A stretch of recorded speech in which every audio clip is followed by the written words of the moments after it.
fans are pests and they'll all start jumping in. Whole sports all plays. Whole sports all plays. Whole sports all plays. 365, we making up plays. You talking the game, get you to the days. We're high in the court, the dime in the lane. Variety topics living the same. All presentation, sports information. In the airways, taking the nation. All sport, all plays, they working your faces. Grace at the field, so tie the laces. Whole sports all plays.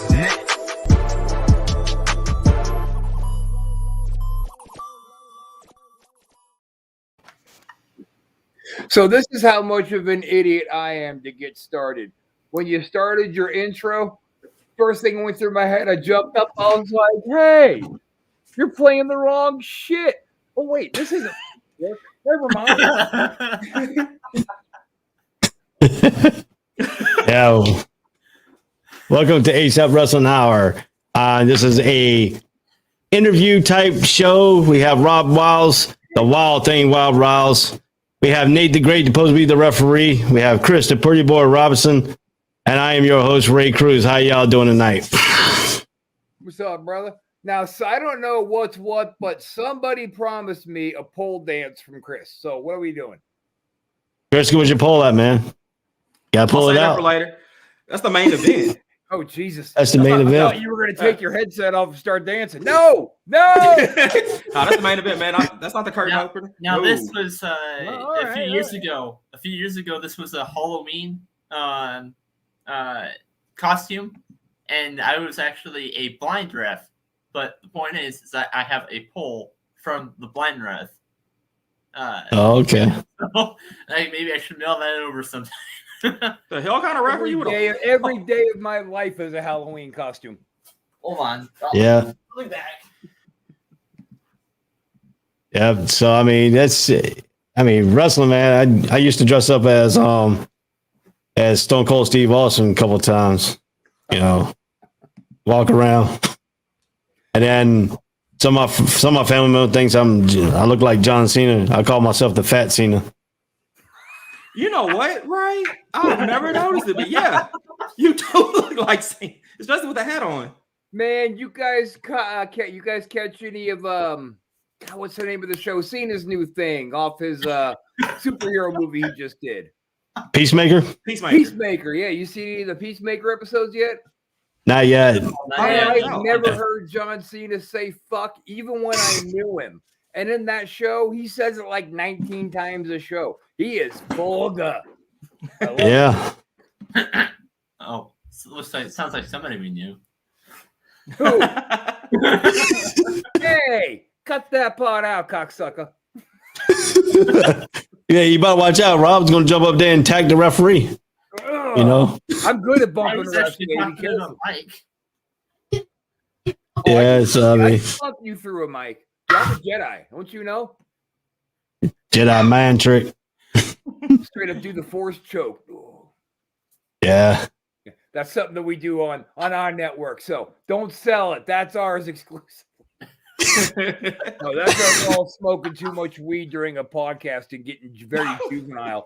I'll be like, hey, X. Oh, and he's all. Yeah, I mean, I used to have backyard wrestling, and then I used to team up there, go over with Jeff and Matt Hardy over there in their little territory. And me and my cousin, we always dressed up like the Road Warriors.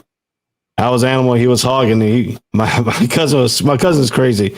He'll get on a two-story house and jump off with the dude on my shoulder. And nothing but concrete.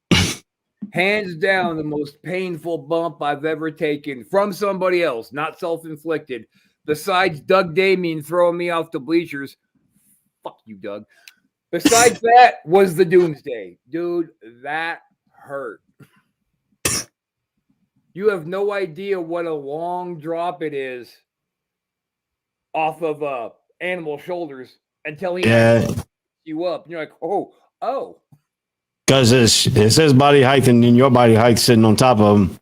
And it makes it a longer fall. Uh-oh. We better change that banner. Sorry, I spelled it wrong. Yeah, we're not You spell- pausing anything, baby. What cussing? This is an adult show. Carsing. Come on. Cursing. That's just Nate's gimmick. He spells things wrong. Good job. Good job. Living the gimmick. Yeah. That's the reason. That's what happens that's with the blind ref. That's his gimmick. The non-spelling breath. That's it. Okay, we get it. Cursing. I don't know. All right. Test it out. Rob, give us some curse words. Let's make sure everything's good. Well, let me pose a question to you guys. What's the big Mhm. fucking deal? Fuck, fuckity, fuck, fuck, fuck. That's right. Rob Wild's bringing down the overall value of ASAP.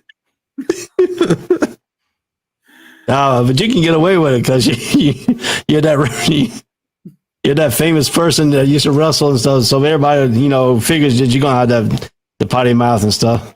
That and I'm a psychopath. I'll tell you what, dude. I think it was Alabama. I think it was in Huntsville where I got in trouble from a parents group. You remember DX was all going, suck it, suck it.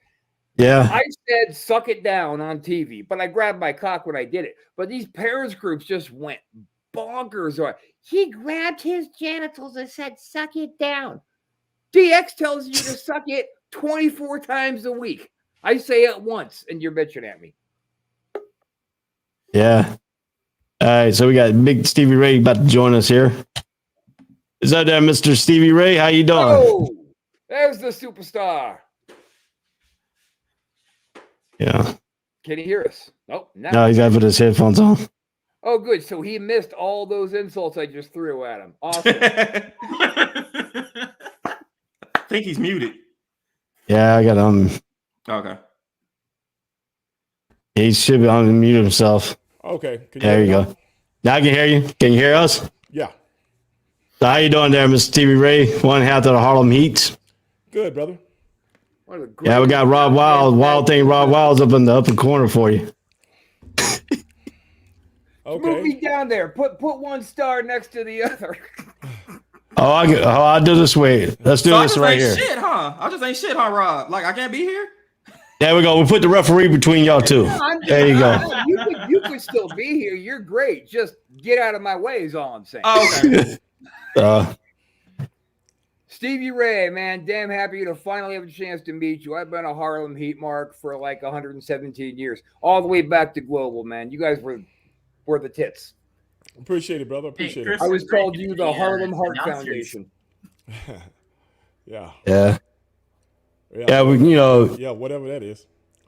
That's you. Okay. All right, Nate, go ahead. You got a question for Mr. Ray? What was that? Yeah. Oh, okay. Hold it up real quick. So bring what you were guys you up. what were you Okay. doing before you got into wrestling itself, and where did you start? I started right here in my hometown in Houston, man. I was actually I had my own company and everything before I ever got into the wrestling business. So I had my own security bodyguard service before I got into the wrestling business. So I was actually doing very well. I didn't go into debt till I got in the wrestling business. So, but I took a chance. But I took a chance, and the chance paid off. So that's what I was doing, man. I heard that, dude. Go into debt just to be a wrestler. God damn. Well, I didn't know the money came later. But the pain starts right away. Right, and I just turned down a government contract with a friend of mine who had just landed a government contract and wanted me to work it with him. And I'll never forget that. And I told him, man, me and my brother was in Global then. And I was like, man, I'm doing this wrestling thing. And, I just don't want to, me and my brother together, I just didn't want to stop. And, I don't know where it's going to go, man. So I want to try it out. And he was like, well, brother, if don't make it, hit me up and we'll do some business together. And I was like, okay. And I never hit him up. So it paid off, So, yeah. Since they won't let me hear the end of it if I don't throw this out there, Buff and Janetti both wanted me to say what's up to you for him. Oh, tell them what's up, man. Tell them what's Yeah. up. Marty's good people, man. Buff too. Oh, yeah. A couple of my closer buddies in this business. finding real friends in the wrestling business isn't something you really do. So when you do, you hang on to them. That's true. That is so true, man. That is so true. Yeah. That's real.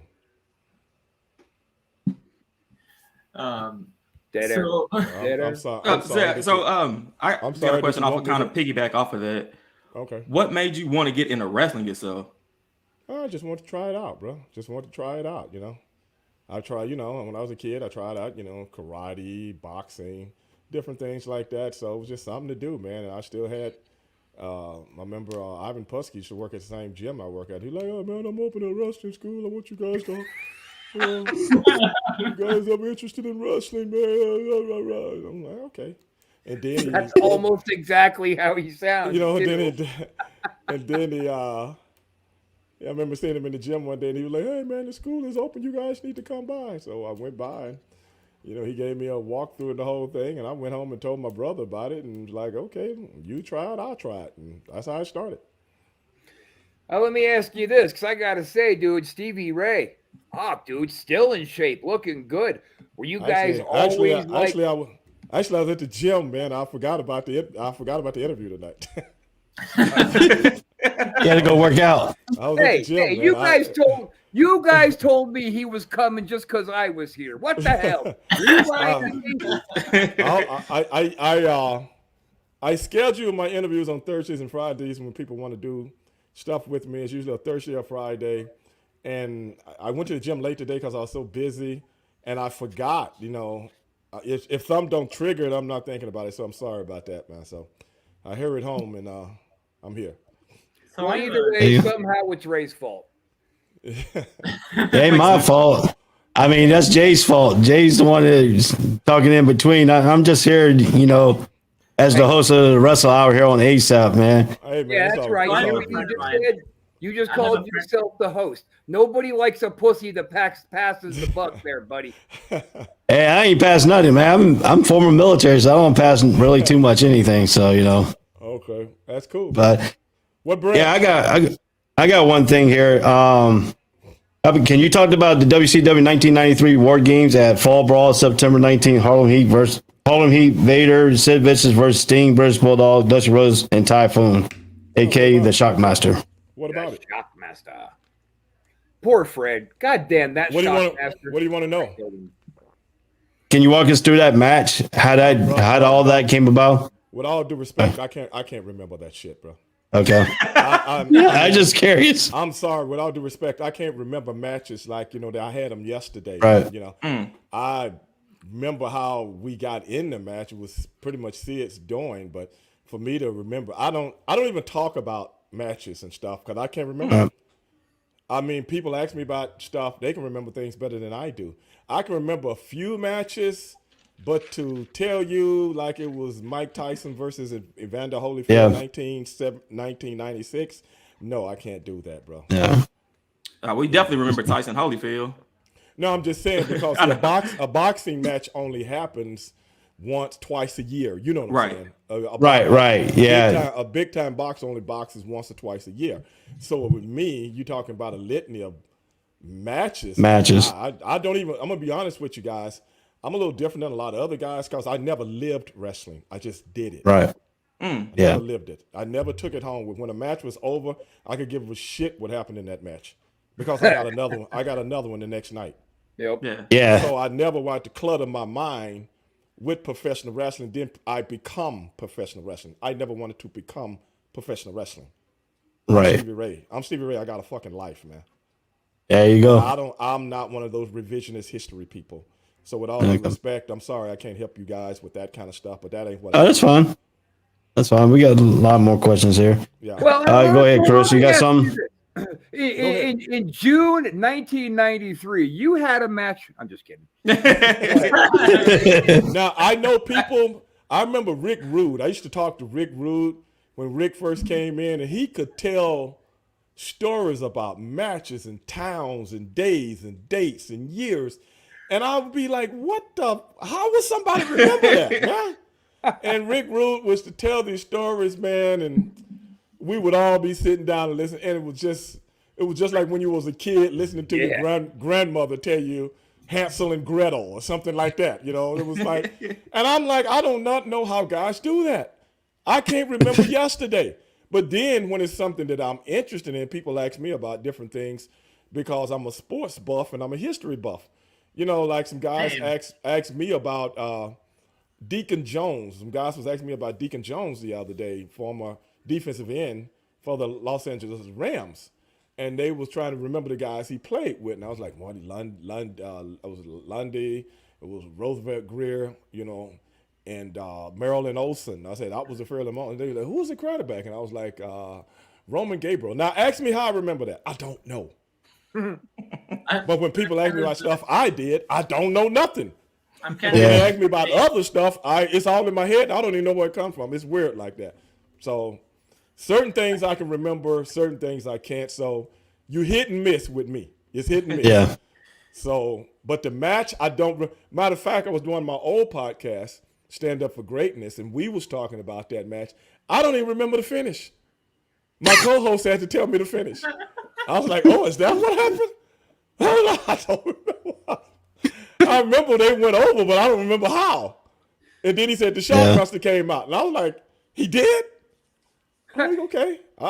He probably watched it the night before so he could stump you. He may have, man. But I told him, man, when you hit me with something, certain things will jog a memory.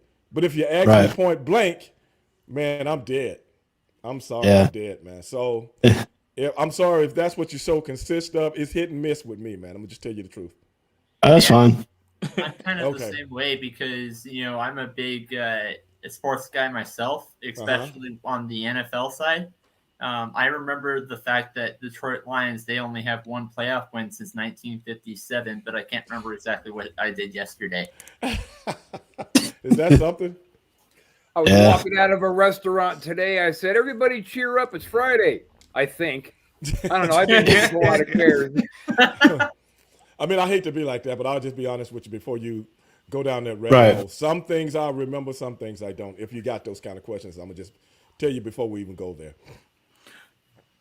I don't know if it's a question as much as a statement. Like, y'all remember that meme we saw a couple of years ago? It was like the biggest lie we were told was Undertaker and Kane were brothers. That's not true. I don't remember it. The biggest lie to me was that Booker T and Stevie Ray were from Harlem. When I found out y'all were from Houston, that changed my whole life because I'm from Texas. Oh, really? Oh, okay. What part of Texas? Yeah. Sir?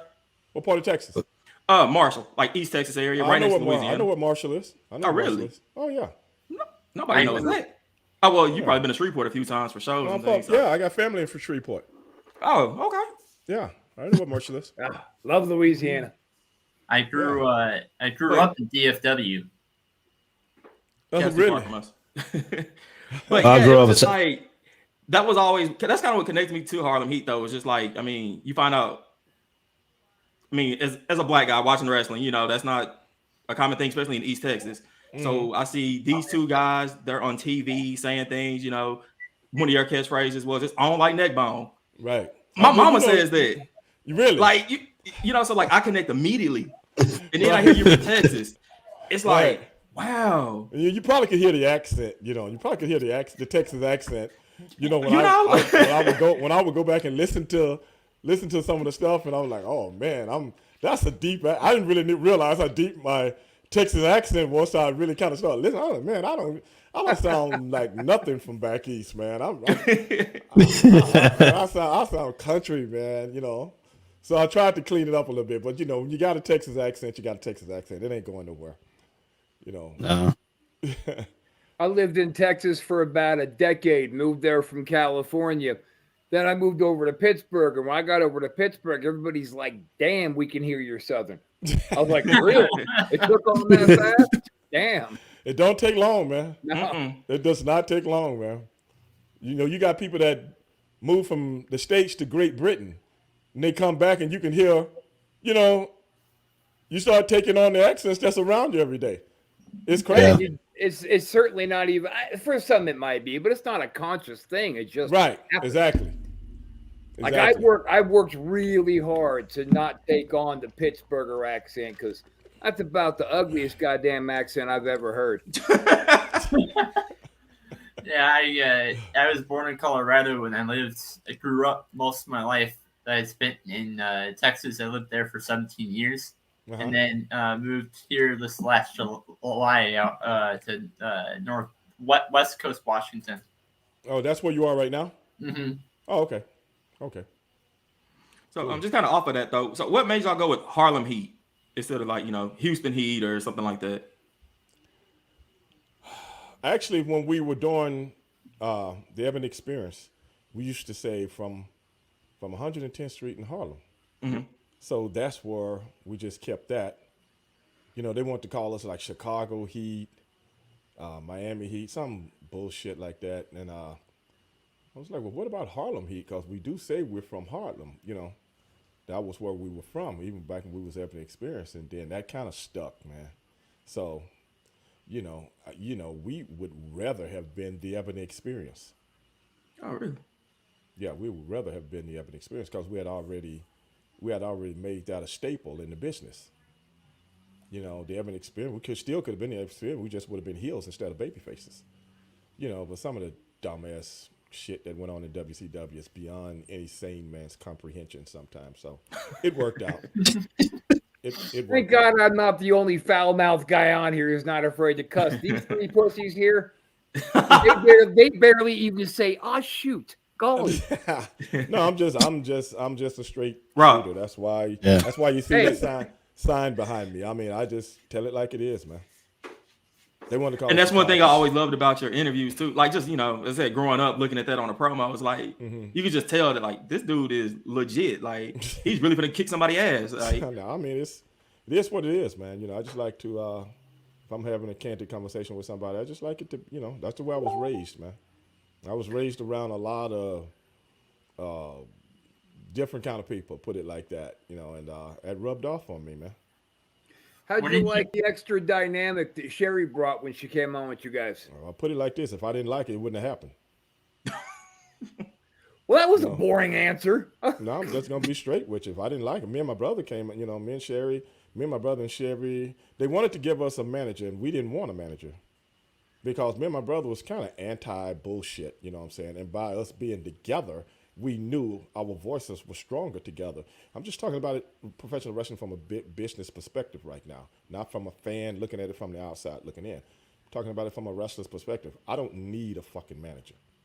But was it that easy in WCW? Well, you guys could have just said no? Well, if you listen to me explain it, you'll get it. At the end of the day, when they give people managers, it makes the talent look dumb. And I'm not about to look dumb for anybody. That ain't what I got into wrestling for. That's a lot of bullshit they have been doing with African-American people for years. You ain't finna do it with me. So with all the different people they trying to put out, and they were like auditioning people to be managers, and we was like, no, we don't want a manager. We can talk for ourselves. We did it in Global. We can do it here. I'm very astute with the English language.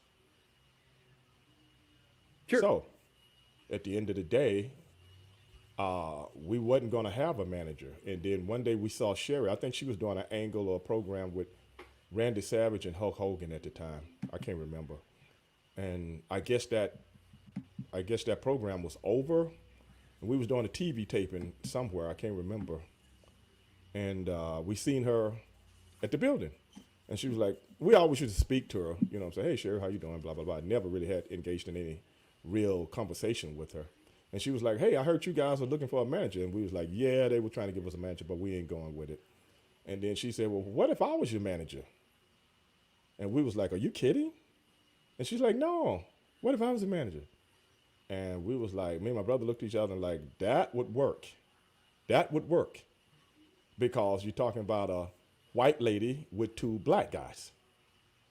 And we went to whoever was in charge then, and we gave them the idea, and they liked it, and that's how the whole thing came about. And then we told them, don't call her sister, call her sister. And spell it correctly. And then we told Sherry, we came up with how we wanted her to perceive ourselves, not as a manager. You know what I'm saying? Not as a manager, more of a representative of us. We are a team, but the team does not consist of 2 people. It consists of 3 people. That's why we always, our costumes always match. All 3 people wore the same thing.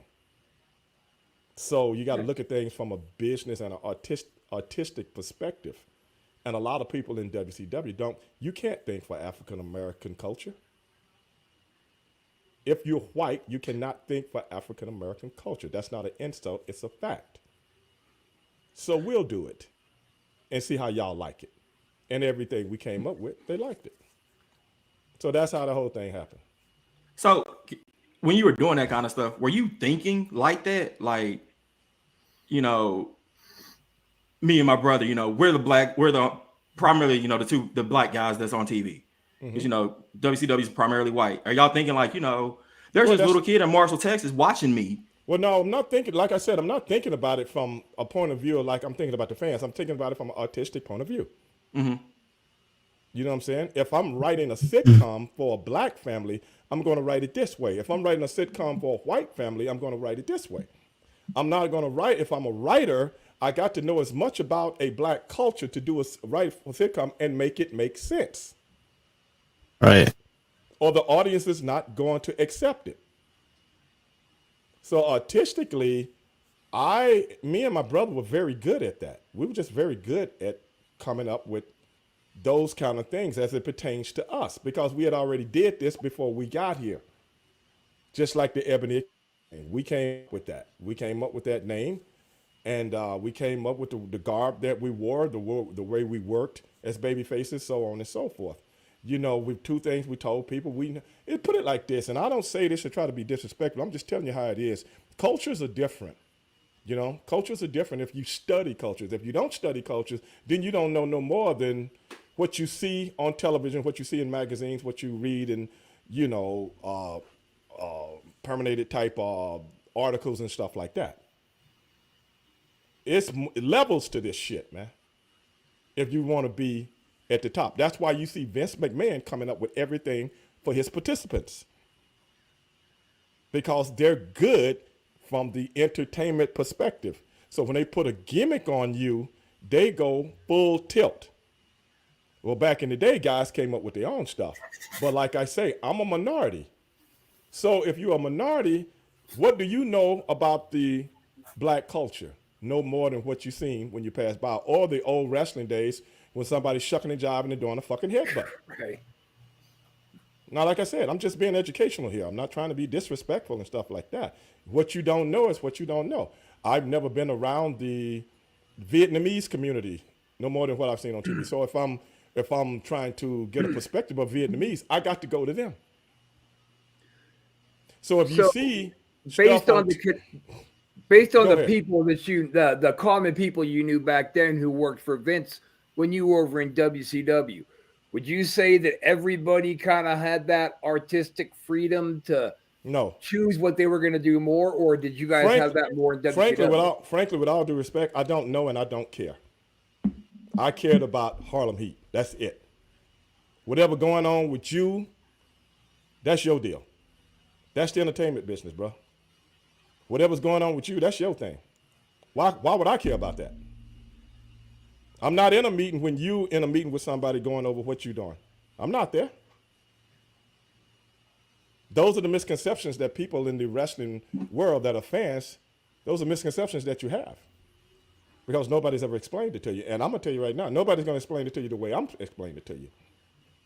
Well, you're definitely coming from a unique vantage point, because lots of other guys have told a very other side of the story of they're all in there in the bars trying to help each other write their gimmicks, and how are they going to pitch it to the boss better so it gets approved. Okay, I'll preference my comments with saying I'm an African American. So when I preface my comments with saying I'm an African American, I'm not going to be sitting around with a bunch of white guys for them to tell me how I should do my gimmick. Right. You see what I'm saying? That's what I'm talking about culturally. Let's take the wrestling thing off it. I'm the minority. You dig? So I ain't going to some white dude to tell him what he see of me, because he don't know nothing about me. He know what he see on television. And like I said, the other, the Thunderbolt Pattersons, the Junkyard Dogs, and all these other people. That's what they know. They know black people from a wrestling perspective. Does that make sense? I'm trying to be as coy as I can with you. But like I said, a lot of people don't get it because you can only think a certain way. But don't take it, don't, I'm not trying to be disrespectful. I'm just telling you what I know. I'm not telling you what is. It's levels to this. Right. Other than that, we would have been two black guys doing the same thing two black guys before us was doing. Because that's how white guys in the wrestling business see black people. Does that make sense? No, I'm talking about to you, Rob. Does that make sense? I hear what you're saying, But you're not understanding it, right? I know you're speaking. I understand what you're saying. I hear what you're saying. Whether I 100% can agree or disagree, I don't know. It really, truly, like I said, with all due respect, it's not for you to agree or disagree. You're not a wrestler, and especially you're not a minority. Well, first of all, I am a wrestler, and second, you're right. I'm not a minority. Okay, then you are a wrestler. You are a wrestler, but I'm talking about on the big stage. All right, buddy. Yep. Gotcha. So really, truly, it ain't for you to agree or disagree with. I mean, I thought we were all here to have some conversation. So, well, I'm trying. When you ask me a question, like I said, I can only tell it to you one way. If that bothers you, I don't know what to tell you. I'm telling you what's real and what happened, not a perception, a fact. Big difference. Okay. We can have as much fun as you want, but if you want me to talk about my career, my gimmick, my this, I don't know but one way to tell you. Gotcha. So when you tell me about how guys sit around at the bar and stuff like that, no, that might be them. That doesn't apply to this. This is a little bit more unique.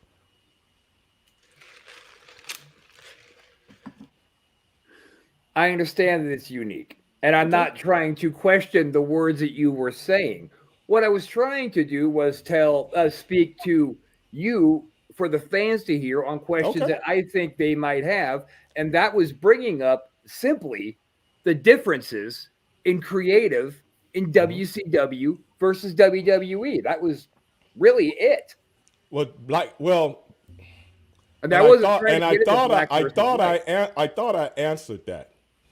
But like I said, then you turned it into a black versus white thing. No, I didn't say black versus white. I said black different than white. That's exactly what you're talking about, and the way you're talking is exactly what I'm talking about. It's exactly why we had to approach what we were doing because of how you're thinking right now.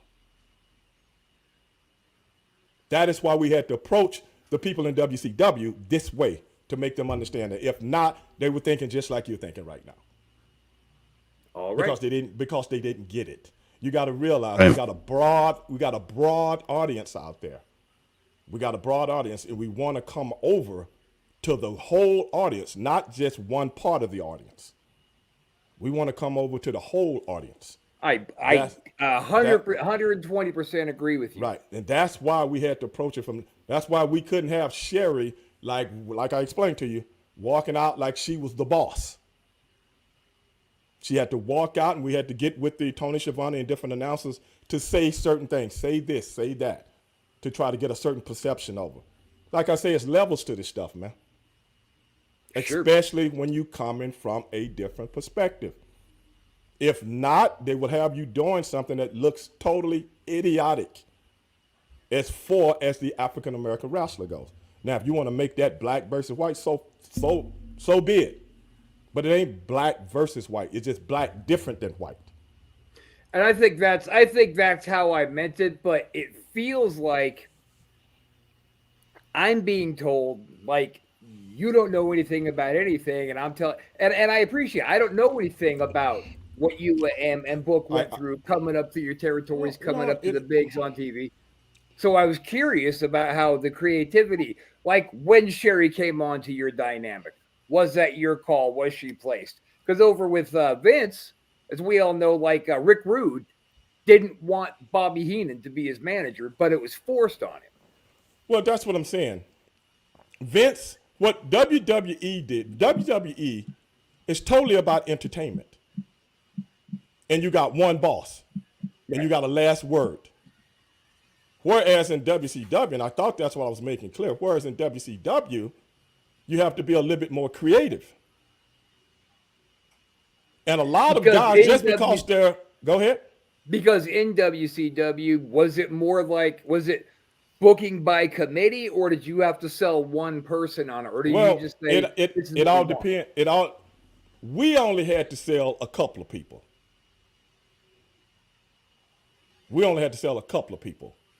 Now, and with Vince, they got a whole department for that. Right. It's apples and oranges. But they didn't have that. To be honest, it's no comparison. None. It is no comparison. Because the guys we had coming up with gimmicks and angles and stuff like that, brother, Vince is Hollywood. WCW was wrestling. Yes. See the difference? Mm-hmm. Absolutely. They got a whole department for that, so when they got a gimmick for you, that's the gimmick you're going to do. Now, I'm not saying that WCW didn't have a gimmick, but what I'm saying, the perception of the gimmick. That is the difference. The gimmick is one thing. How the gimmick is portrayed and how the people perceive it. That's getting down to the real nitty-gritty of the gimmick. Absolutely. And that's what I'm saying. A lot of people can't think on that level for a minority, whether you're black, Japanese, Mexican, whatever. They just know those cultures from wrestling, not from a real community perspective. Right. And I know certain people like yourself, you might not pick up on it because you're just watching the show. But a person that is a minority, I'm going to pick up on it because I'm very aware of what I'm watching. Because I work in the community. I work with politicians. I work with this, So I'm going to look at things a little bit different than what they look at things because I'm looking at it from a real personal perspective, from how a community looks at things, not like how wrestling fans look at things. That's why you can have something on a show that can be you look at, give you an example. You look at the Peacock show. They got, I guess they bought the network from Vince now on the Peacock. Yeah. Look how much stuff. You see how much stuff they done cut out? Yes. Yeah. Why do you think they did that? A lot of it has to do with the era today. Exactly. Things have changed. You got to be more. Cognizant. You got to care about what everybody's thinking. Cognizant. Yeah. Thank you. I'm not a savant like you, Stevie Ray. I don't know the English language like that. I can use the big words. I'm just saying, you know exactly what I'm saying. You got to be cognizant of what's offensive. Right. You got to be cognizant of what's offensive. And in professional wrestling, some of the stuff that we've seen, it's just funny and entertaining to us. But when you look at a broader audience, then it's like, that wasn't too cool. Because you're talking about some of that stuff is a generation abreast. And if it's a generation abreast, you wasn't born when some of the stuff took place. So you're looking at it today, and it's offensive to you, whereas a generation ago, it wasn't. And you know what? On that exact same note, I remember when I was training with DeMarco, and I was very, very a long time ago. Who? Paul DeMarco. Okay. He would show us old tapes, and a couple of them he showed had matches from Big Daddy TIKI. Mm-hmm. And back when I was a student, I was watching TIKI and just thinking, my God, this guy is amazing. He's ingenuitive. He's fast. He's smart. But then being down the road, getting older and wiser, I look at some of TIKI's matches, and I'm like, holy shit, they took this great talent, and they're trying to make him go out there and shuck and jive. Right. And back then, that's what the marks expected. Right. So what I was saying, I kind of understand what your point was about being the black wrestler in the predominantly white locker room, and I kind of got a understanding. The perception, really and truly, it ain't about the locker room. It ain't about none of those guys, to be honest. Like I said before, I don't care about what somebody else is doing from a business perspective because you got to take care of yourself. But as what we were trying to portray is your modern day athlete, not yesterday's athlete. Your modern day professional wrestler. Like what you see today, they always take something and take it back. You see what I'm saying? They would take like the New Day and make him come, 3 black guys coming. I love those guys. Saying nothing about the gimmick, but that is how a big sector of Americans see African Americans. That's just real. Now, I'm not saying nothing about those guys, but that's, to certain parts of America, that's how they see you. And those guys do it very well. But what I'm saying is, it's easy to do that because it's as old as, it's old as professional wrestling. That same type gimmick, it is old as professional wrestling if you really want to be honest. It's just doing it in a different kind of way, a more today type version. Now, would anybody disagree with that? Not at all. No. So now, like I said, but it's fun. You know what I'm saying? It's fun. It's jubilant. It gets over. But I'm saying that's so easy. But you take a Bobby Lashley type character. How often do you see that guy? Right. Yeah. You see the difference?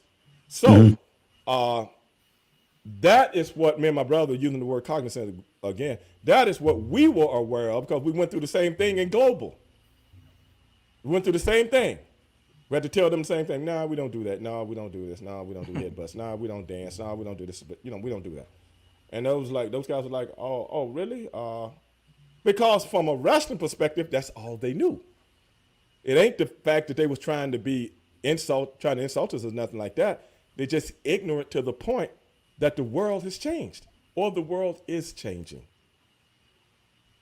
How hard is that? So was there like a point when you were with Harlem Heat and like you and your brother, y'all are there like, okay, we're here, we're we're elite, and y'all didn't have to shuck and jive. Y'all didn't coon, y'all were. No, you were just Booker T and Stevie Ray from Houston, but Harlem. Right. I'm still disappointed, man, when I found that out. But yeah. But yeah, like, was there a point though that y'all were just like, this is it? We are it. I'm gonna tell you a story. The guy that trained us, Scott Casey. You guys know Scott Casey? No, sir. Okay, Scott Casey, one of the old timers back in the 70s and 80s. The guy that trained me and my brother. And he sit me and my brother down one day. And he said, man, I think you guys got the talent to make it. And he said, if you guys make it, this is what they're going to do to you. Everything Scott Casey told us that night in that, powwow that we had came true. Everything, this is a white guy telling 2 black guys, everything, if you guys make it to a certain level, this is what they're going to ask of you to do. So be ready. Yeah, that's a true story. This was 1989. 1994. 5-6 years done went by. Me and my brother doing a radio interview. Now we're the champions and we done came up through the gambit, so on and so forth. We're doing a radio interview because, back then, you had to go do radio interviews with people. And the radio show was coming from Vegas. And at the time, Scott Casey was living in Vegas. So, we would call into this radio station to do the interview and stuff like that. And the guy comes online, hey, we got Harlem Heat, the WCW World Tag Team Champions on the line. But, hey, man, I got a guy on the other line who wants to talk to you guys. He says he's a friend of yours. Caller, come on. And his name is Scott Casey. Do you guys? And we was like, Scott Casey? Because we hadn't seen Scott Casey since like 1990. Early 1990, I think. Early, maybe March. And Scott came on the phone and said, hey, guys, it's Scott. And we was like, hey, Scott, what's going on? He said, man, I've been watching you guys come up through the ranks. I'm so proud. I just want to let y'all know I'm so proud of you guys, man. And we was like, hey, Scott, thank you, man. He said, but I got one question that I'm getting off the phone because I don't want to hold up anybody else that want to ask you a question. Did it happen like I told you it was going to happen? And we said, yes. And he said, okay, that's all I wanted to know. If you guys ever out in Vegas, look me up. And he hung up. That's a true story.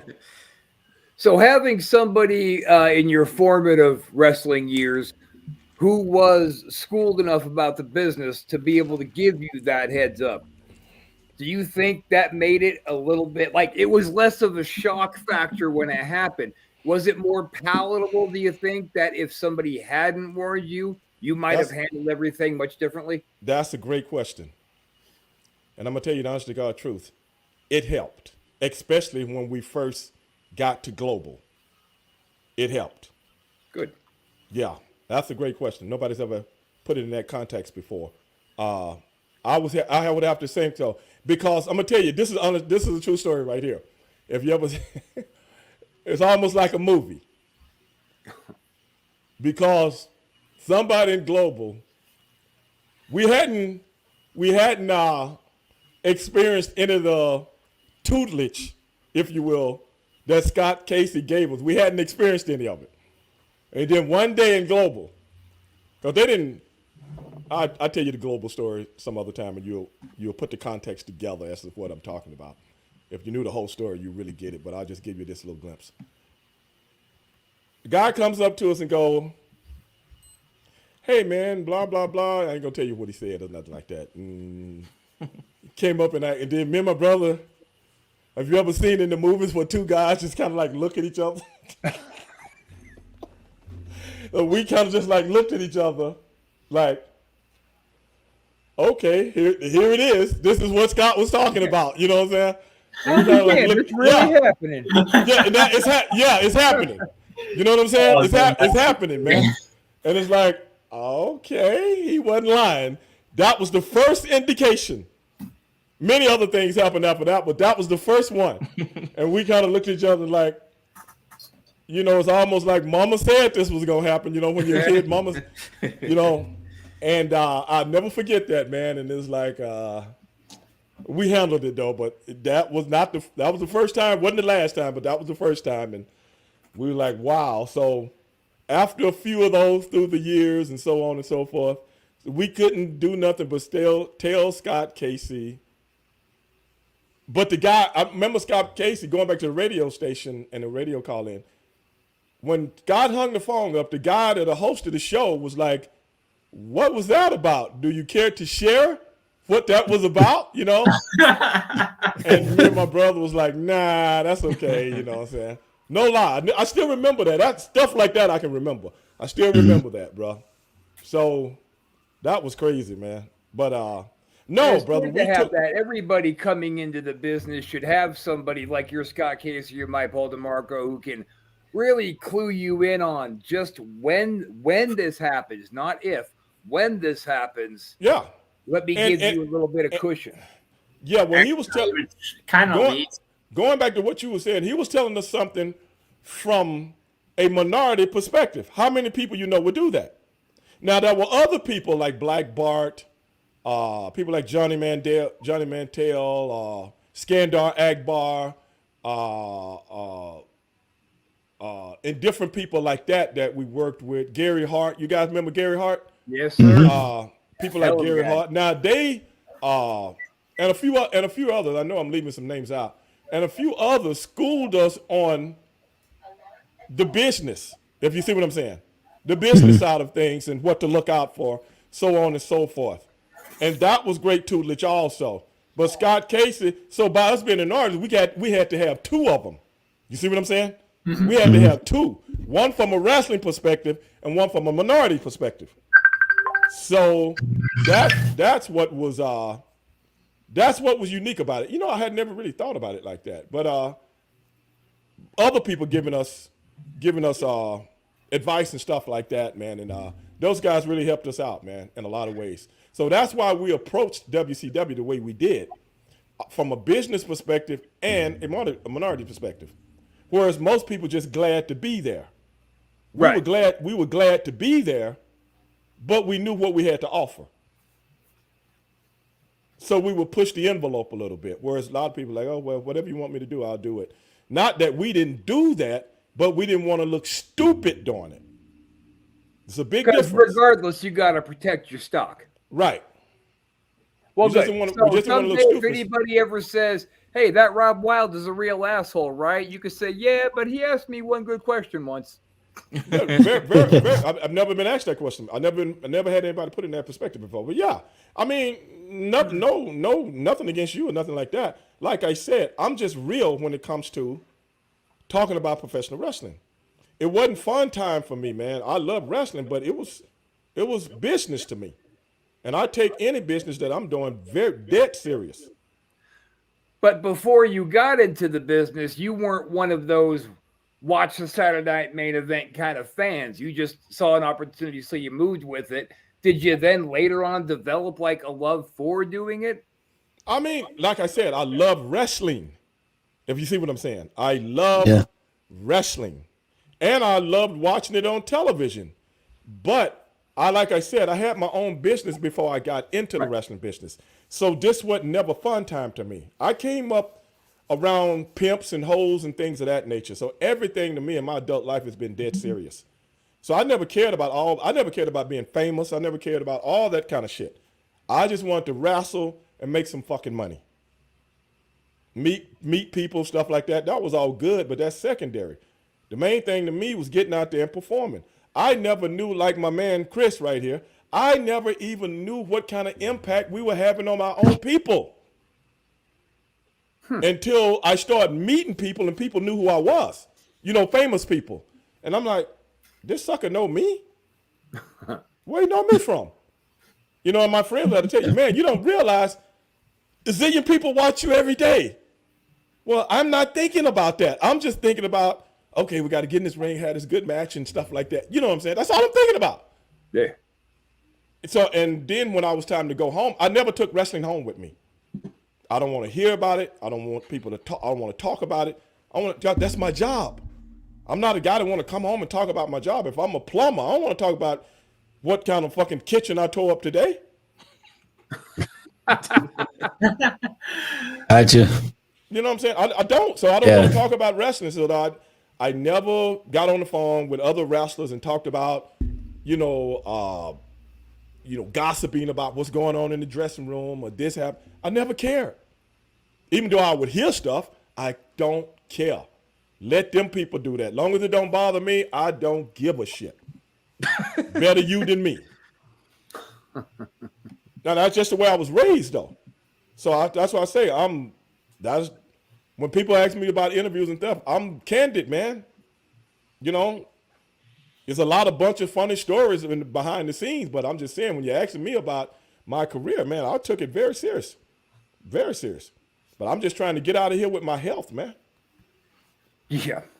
So I have a friend of mine. His name is Warren Asher, who he wrestles out in college, Texas Wesleyan University. College Station? He wrestles out in a college, like in a university, but I don't. Oh, okay. Oh, okay. Yeah, I was thinking that too when he said college. Yeah, that's what I said. I said College Station. Them suckers ain't doing nothing down there. But anyway, go ahead. my question is, what they doing in College Station, man? They a bunch of farmers. Algae culture. That's all they do down in College wrestling Station. Wrestling a fucking cow or some shit, man. Yeah, exactly. I'm like, what the Farmers Wrestling Federation. We're bringing pitchforks, baby. God, go ahead. Okay, I'm sorry, man. I was like, my question threw me off there for a minute. I have advice for him because he's planning on pursuing that as a career. Oh. I'm sorry. He's planning on pursuing what? Wrestling as a career. Professional. He wants to be a professional? I don't know.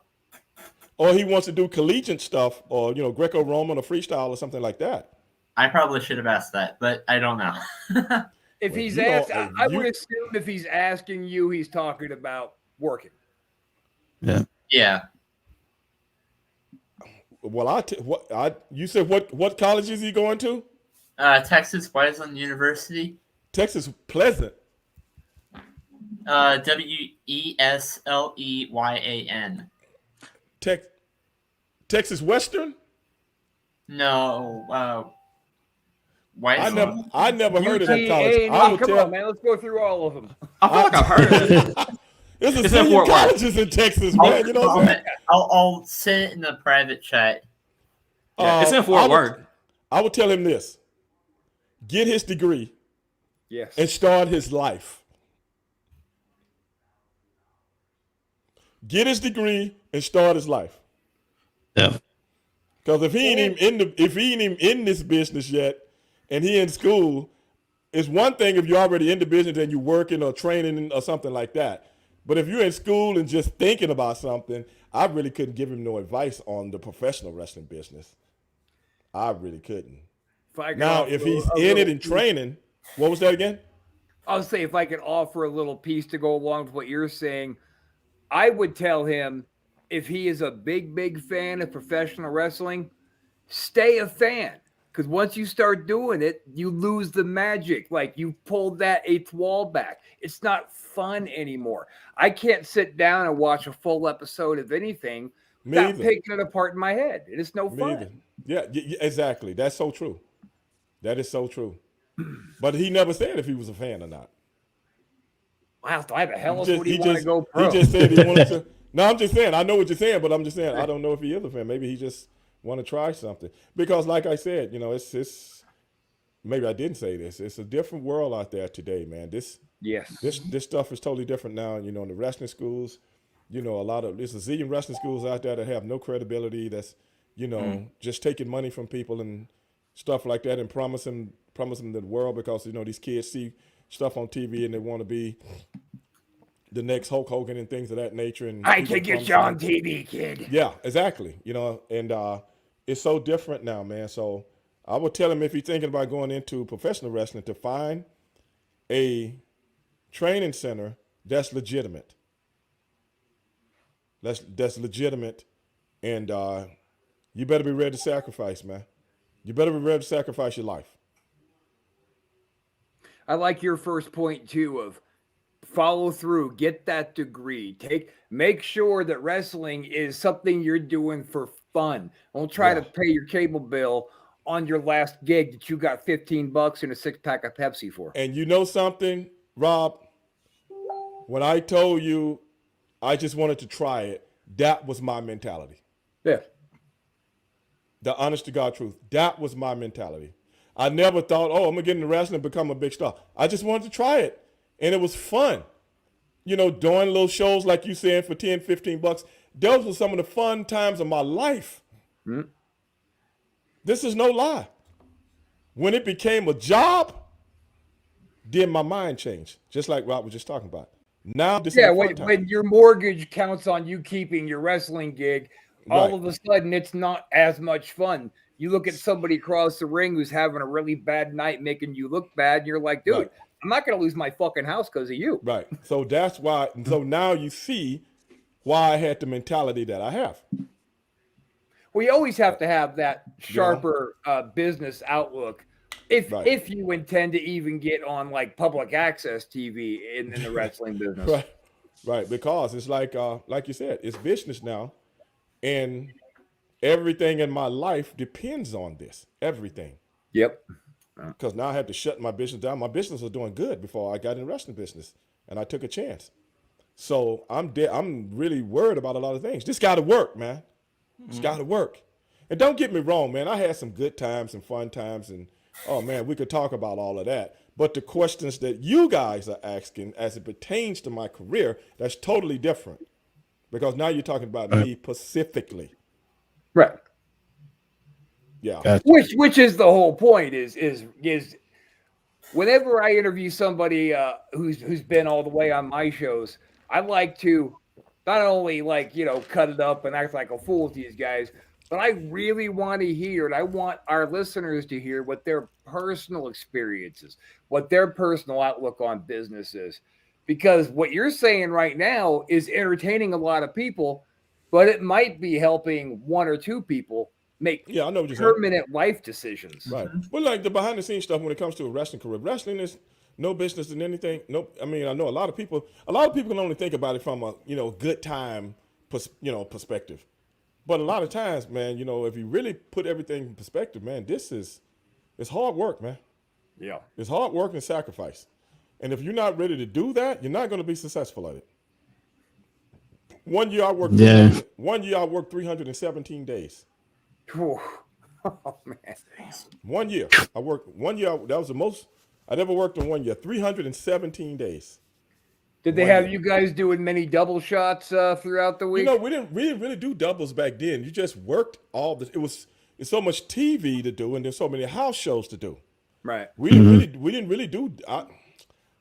We wasn't really doing the doubles then because we had two different group of guys. Yeah, 2 crews out there. Yeah. So they wasn't really doing the early stuff anymore because on Mondays we have to do like television tapings in downtown Atlanta and Tuesdays and Wednesdays sometimes. And then after that, you go on the road for Thursday, Friday, Saturday. You might do an evening show, but it wasn't, depending on what part of the country you was in. You might do an evening show, but it wasn't a show after that. I know what you're talking about when the guys do the early show and then they do another show right down the road. No, they had pretty much stopped that back then because it was so many, the business was getting bigger and more nationwide. So they didn't really have to do them anymore. So you just have 2 crews going. You had an A team and a B team. Yeah. So we didn't, I think I might have did 1. I remember doing at least 1, maybe 2. But, you know, that was so few and far between. And that was it. But now we didn't really have to do that because the crowds were getting bigger because of the, you know, TBS and a lot of the WWE guys were starting to come over. So the crowds when we went to the house shows were getting bigger. You know, we were doing house shows sometimes that was sold out. So you didn't have to do a double. Right. And the towns, I remember when we first got there, the towns were towns you never heard of. And then when things started to take off, you didn't go to no towns you never heard of no more. If you know what I'm saying. Yeah. It was all big buildings. No more auditoriums, all arenas. Exactly. You didn't have to do. Yeah. You might do TV taping in some. You know what I'm saying? Right. You might do a little TV taping in something like that. But as far as, oh my God, man, it started getting bigger and bigger and bigger and bigger, man. I'll never forget that. And those, like you said, those National Guard. I remember we used to do the National Guard armories. I don't know if you ever Armories, did those. yeah. I've been to a couple of them shows. We used to do them National Guard armories, man. It'd be like, man, I'm in the big time now. You know? Yeah. Yeah, could you at least turn the AC on for me? That'd be great. Like, nah, Crazy. I remember going to a high school gym watching a wrestling match. Chief Wahoo McDaniels and Jimmy Valiant was wrestling them matches and stuff. We did a lot of them too. I'm like, man, I'm in the big time. This is what I used to do when I was in Global. You know what I'm saying? Yeah. This is what I used to do before I ever got to Global, when I was just doing little outlaw stuff on the weekend, man. Dude is like, oh, well, you know, it's a living, you know. Yeah, back in the day when I was going to wrestling events, we had to get there, you know, the morning of the event to get the tickets, and it was more of a wrestling out there than it was getting into the building itself to watch wrestlers. I remember driving up to them armories, man, in those towns. And so you got to realize, back in those days, we didn't have GPSs. No. We didn't have those GPSs. We got to find these little towns, man. How the hell did that work? Map Because I get lost using GPS sometimes. How the hell did y'all do that with maps and shit? I don't know. Atlas book, baby. Atlas book. I don't know, man. I don't know. I'll tell you what we used to do. I remember now. I'll tell you what we used to do. You get to a town, everybody knows where that building is. You see what I'm saying? Everybody in that little town. Yeah. Okay, go down this street and then turn left on 2nd Street, and you're gonna go across the bridge, and then you're gonna go over some blah blah blah. And we gotta sit Little there. Red. He gonna sell some pound cake. Don't buy none. Well, When you see the big rock, you've gone too far. There you go. That's how it used to go, man. So that's how we found the building. If you get to the town, somebody will tell you where those buildings are. Yeah. No lie. now, the one time I went to Washington, D.C., and I asked for direction in Washington, D.C., I ain't know Washington, D.C. was a big square. You need to go down here and find, and they didn't tell you the streets. He said, you see the Washington Monument? Go the opposite direction of the Washington Monument. And then you see a big building over here with a statue in front of it, you turn that way. I'm like, okay, whatever. Yeah, because they didn't tell you the streets. They just told you by the monuments. That's how they told you direction in D.C. And it ain't big at all. No. It ain't big at all. You know what I'm saying? And D.C., we used to do D.C. It's 33 miles from It's Baltimore. definitely no DFW. Right. Yeah. 33 miles from Baltimore. I knew D.C. and Baltimore were close. I didn't know they were that close, though. Right. You know, I'm like, wait a minute. How y'all got football team 30 miles from each other? Should just be the same damn team. You know I went because I was stationed in D.C. I went to Baltimore. The night Nitro went on air where Ric Flair handcuffed himself in the middle of the ring and took his freaking all the way out down to his underwears. I tell you what, man, I used to like Baltimore. Jesus. I never liked D.C., but I used to love Baltimore, man. We used to Who have so does much fun. like DC? Even I don't people know. in DC don't like DC. Well, I guess you're right. But we used to have so much fun in D.C., man. Not D.C., but Baltimore. Every time I went to Baltimore, I would always take a little duffel bag with me because I would go across the street from the building that we wrestle in and buy clothes and take them back home with me. This one guy used to take care of me and my brother, all the time. He had the funkiest fashion and the newest stuff, on the East Coast that I wouldn't be able to get back here in Houston. This guy had the stuff 6 to 8 months before it ever get to Houston. And we would go. So one day I took, matter of fact, I was just talking about this on my podcast the other day. And I was telling Sonny Ono, I took Chris Benoit. I took Eddie Guerrero. I took, who else was it? Perry Saturn. And somebody else. Was it Chris Jericho? It was like 3, 4 of them. I took them to this store. And I said, I'm like your dad. I'm going to show you guys how to dress like me. I'm going to show all you guys how to dress like me today. Then them guys started coming out with nice clothes on television, and nobody knew why. Because Stevie Ray had showed them how to dress. And don't nobody give me credit for trying to make the whole show look better. Now, was that one of the fabled 13 single times that Chris Benoit smiled? Did you get a smile out of him that day? I don't remember, man. I just remember they guys used to always ask me and my brother, about our clothes. Because we used to like to dress nice, for the hell of it. When we come to work, we like to dress nice. And I told them when we get to Baltimore, man, I'm going to take y'all to a store and show y'all where to buy some nice. Man, them jokers was like a kid in a candy store. They was like, man, this is look at this shirt, man. Look at this nice, man. I'm like, yeah, man, that's some nice stuff, man. Yeah, get that. You know what I'm saying?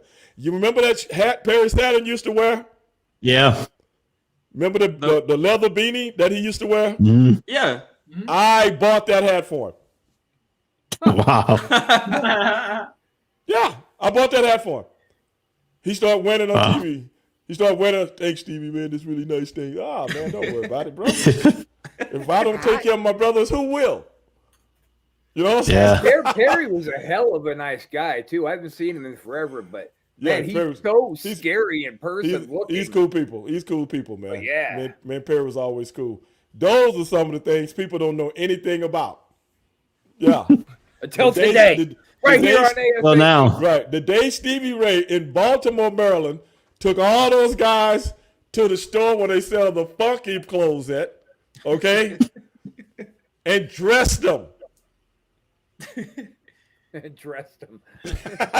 Yeah. You can start calling me daddy from now on. Just like when you was a kid, your mother took you to the store, make you try on them Buster Browns and stuff like that. Hey, Dad, corduroy pants and some jeans. That's what I wanted them to look fly.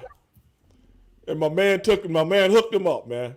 I can't think of the name of that store, but I bought so much stuff out of that store, man. I used to go in every time we come in town. The guy would be like, "Hey, Stevie Ray, man, where your brother at?" I'm like, "Oh man, he over at the building." You know what I'm saying? Is he coming over? I don't know, but I know I'm here to get some stuff. Nate, throw that last comment up. Now that was funny. Throw that last comment up. What's that?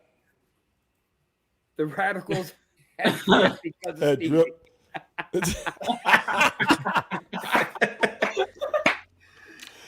true. That's right. They call the radicals. Yeah, you're right. That's exactly what they call them. Yeah, I took the radicals somewhere for them to put some fun. Hey, look, man, I couldn't have them walking out there with that kind of stuff on, bro. I'm trying to, at least not around you. I mean, come on, man. Everybody making money now, man. You gotta look like it. Yeah. Even if you ain't making money, you gotta look like it if you want to make some money. Well, you remember how we used to do the promos? We started doing. Remember back in the day, we used to do the promos at a solitary place. You remember saying with the logo behind it and stuff like that. Then we started doing the logos and stuff in the ring. Remember that? Mm-hmm. And the people walking down the aisle and stuff like that. Mm-hmm. And you got the big camera on you now. And you're doing the interviews in the ring. So, bro, we got to come out here. You got to come out here looking fly, man. It used to hurt my heart to see some of them guys come out looking like that, man. You know, it hurt me. Hey, man, I'm from the streets, man.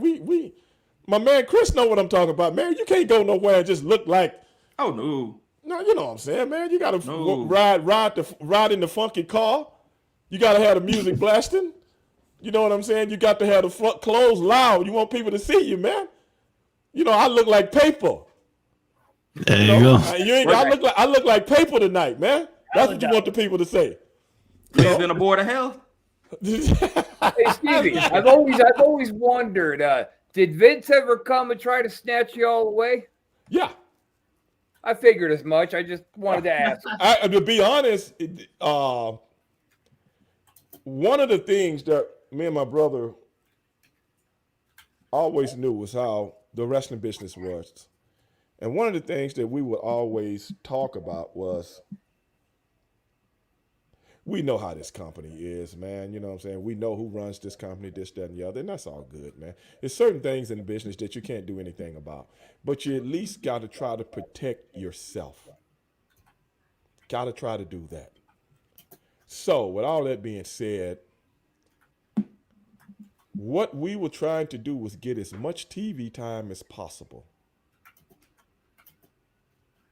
We was trying to get as much, so if anything went down, we could go, you know what I'm saying? We could go Your do stock our was thing. still high. Yeah, we could go do our thing somewhere else. If push had came to shove or this, that, and the other. So we were talking to WWE. I don't know if I've ever told this story on anybody's podcast. ASAP exclusive. I'm not sure. Not that it's a big deal. I've told it on my podcast. But I'll just tell it. I'll just tell it now. It's true story. We had signed like a 2-year deal, and I think the deal was coming up, or whether the 3-year deal, I can't remember now. I think it was 2 years with 1-year option. And we wanted to honor our contract. You know, we never went and asked for more money. Like, hey, man, we the champs now. We feel as though we should, we're making a presence. We feel as though we should get more money. We never did that. I'm the kind of person, if I put my name on the line, I'm going to honor it, bro. That's just how I was raised. Because we always looked at things like, this ain't the end of the world. This is the beginning of the world, you know? Yeah. So we was having fun doing what we was doing, so on and so forth. So by the fact that we was under contract, we couldn't talk to WWE without, with certain stipulations you couldn't do, or without being sued or fired or stuff like that, to be honest. So we was talking through a liaison. Right. Somebody that wasn't attached to the office, if that makes sense. Same thing that Flair was doing. Okay. I'm just saying, y'all were smart No. about that. Yeah, you you're right. Who to talk to and who not to. Right. So we was talking to a liaison, and we would send a message. They would come back with a message, and that's how it was going. Now, I don't know what happened. A lot of times you think you're savvy, but you're really not savvy. And a lot of times you really don't know who's who or who's talking to who. Who knows who in WCW that knows someone in WWE. You see what I'm saying? You Right. don't know who's talking about what. You think you're doing something covert, but somebody knows. You know what I'm saying? Somebody knows. So different people in WCW start coming up to my brother and I, whispering, "Hey man, I heard you guys are going to WWF."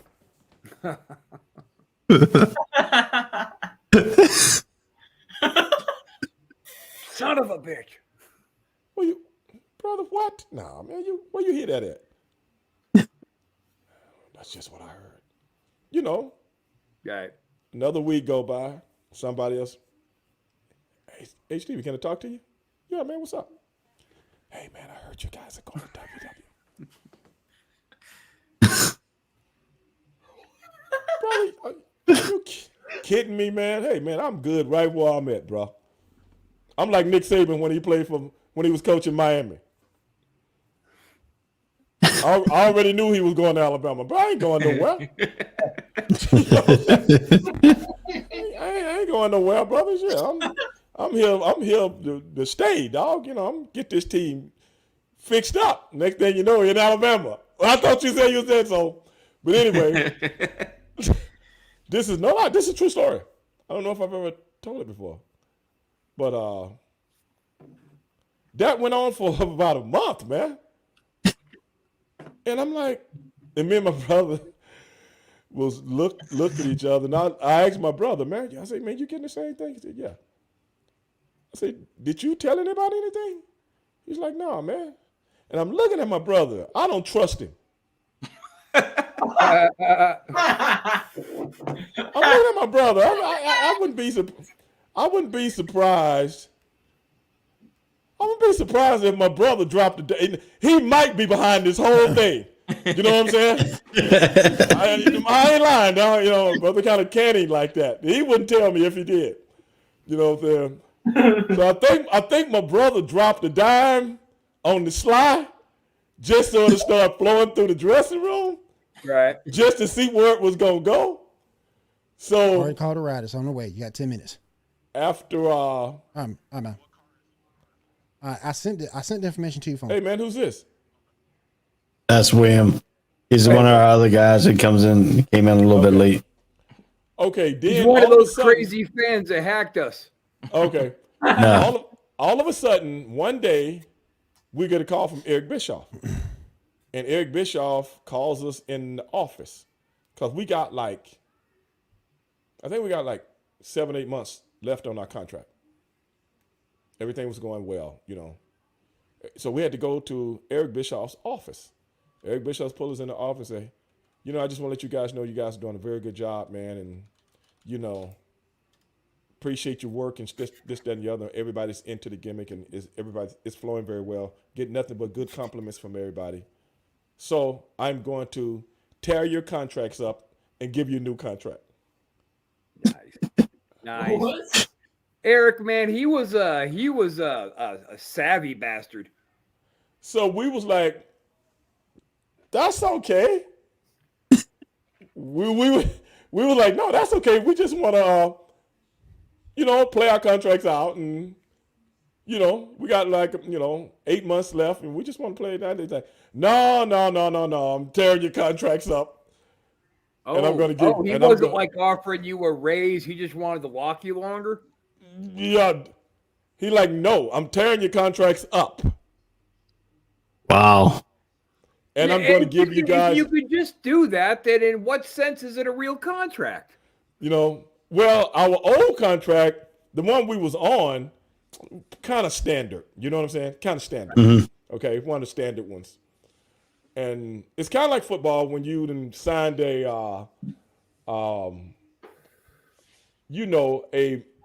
deal whereas you're getting paid the minimum. And then you come out as a wide receiver. Then you come out and catch 120 footballs for 1,800 yards. And you making the minimum. So now 31 other teams are looking at you. Mm-hmm. You see what I'm saying? 31 other teams are looking at you. So it's like If we don't pay him, somebody else is gonna pay him. Mm-hmm. So it was kind of like a deal like that. So he was like, "No, I'm tearing your guys' contract up, and I want to offer you a new deal and see if you guys agree to it and blah blah blah and this that and the other." And when he offered us a new deal, we couldn't pass it up. Right. So then we had to call the liaison. It's like, brother, we just signed 3 more years with WCW, and I don't think we're going to be doing anything. And that's where it ended. Because Vince wouldn't have known how to use you guys anyway. Well, the thing was, Bob, we felt as though, to be honest with you, and I agree with you 100%, by the way, but the way we were looking at it was this. We did what we did in Global. We've done what we set out to do in WCW. WWE was the next challenge. If you see what I'm saying. Mm-hmm. Mm-hmm. From just a business point of view, it's like, we've done all we can do here. At that point, you know what I'm saying? We didn't know the future, right. But at that point, as a tag team, what else? We had already been tag team about, I don't know, 2 or 3 times at that time. So it was like, what else can we do here? So that's what we was looking for, more of the challenge, more than, we were thinking about more of the challenge, more than what we think Vince would have done with us. Because at that time, we were hot, and he would have had to push it in. Well, by the fact that we had leverage at that time, and we had cachet, we could have demanded to be what we are. You just push it a little further. Other than that, we can stay where we are. Or we could have went to Japan and made really big money. Mm-hmm. So we knew that because we were also talking to another company in Japan about going over there, and we knew how lucrative that would have been. Other than, being away from your family for, going out of the country for a good spell, at that time it was just business. So we were just weighing our options. So we could have went to WWE and they would have said, WWF at the time, and we would say, no, we don't like that shucking and jiving bullshit that you're going to try to put on. We really want to get pushed as Harlem Heat, so on and so forth. But WCW owned the name Harlem Heat. We didn't own that. But we did own Stevie Ray and Booker T. Right.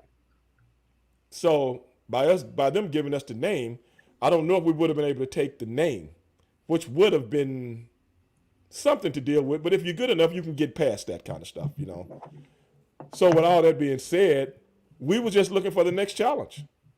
But by the fact that they gave us the deal, so we was cool with it, so we're going to stay here. But that's what happened. That's why we never went to WWE.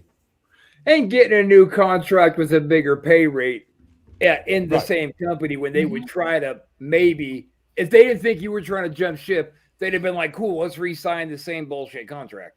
Perhaps. So getting that the thing was, we wasn't going to do that, though. That's why I'm saying we knew the leverage that we had, and that's why we were talking with someone else.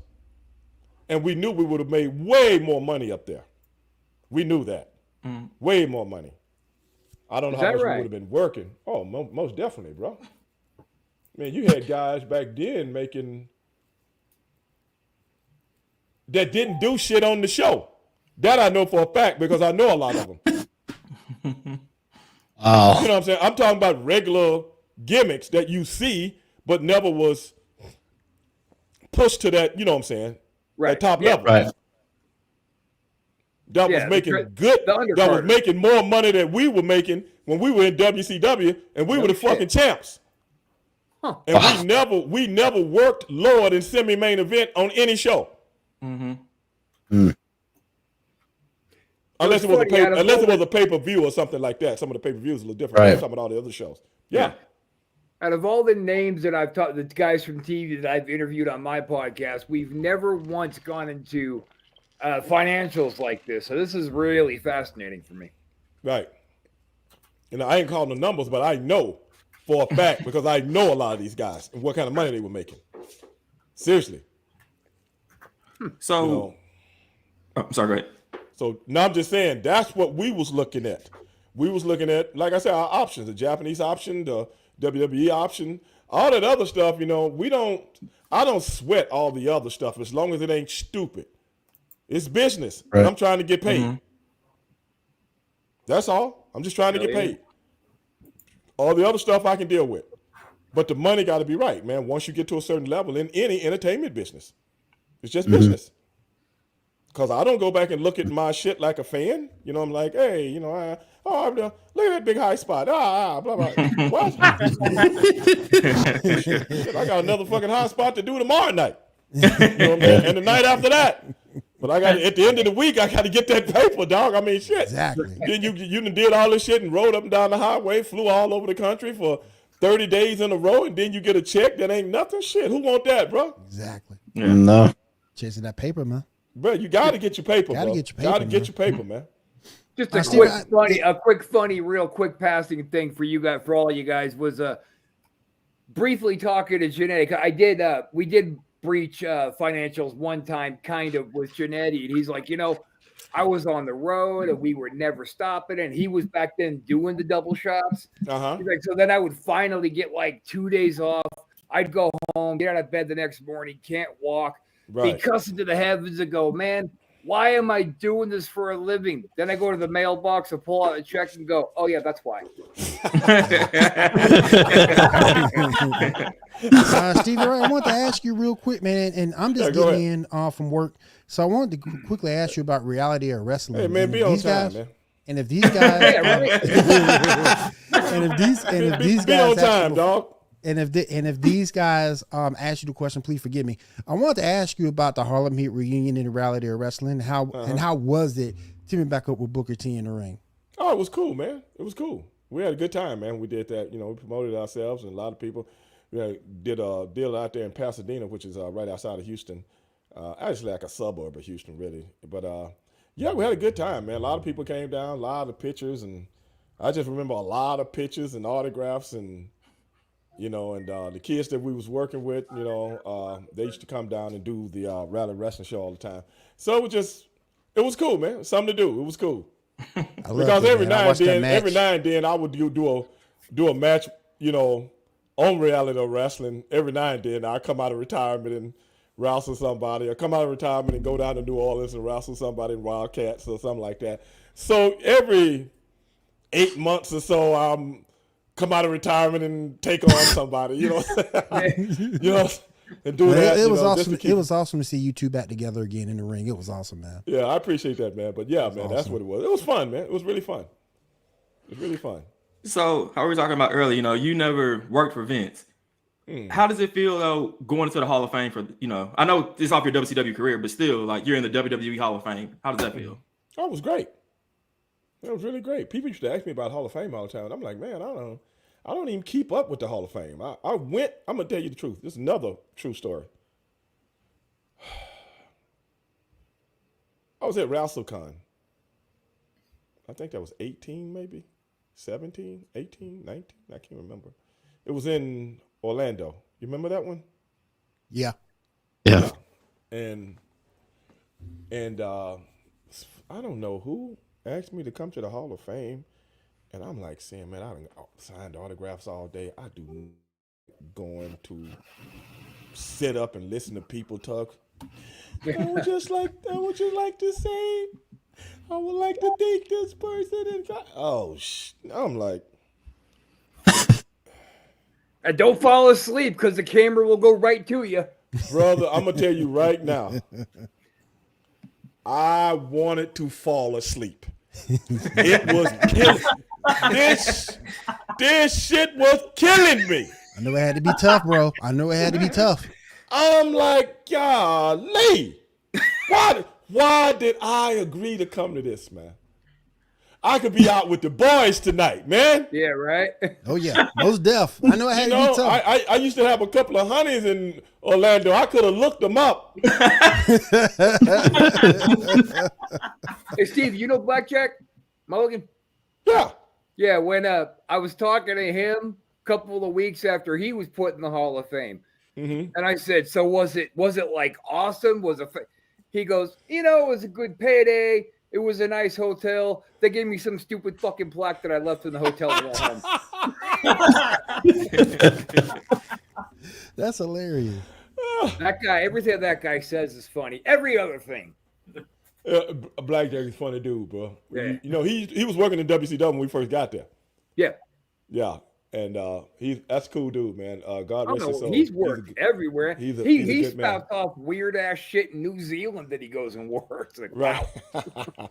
I want to ask you, Stevie. Go ahead.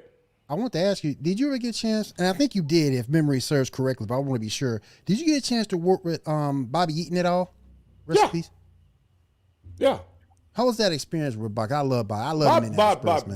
Bobby's so easy, man. Bobby Eaton is so easy. I remember when he was doing the thing with him and Steve Riga was doing the thing together. Yep. Yeah. I remember.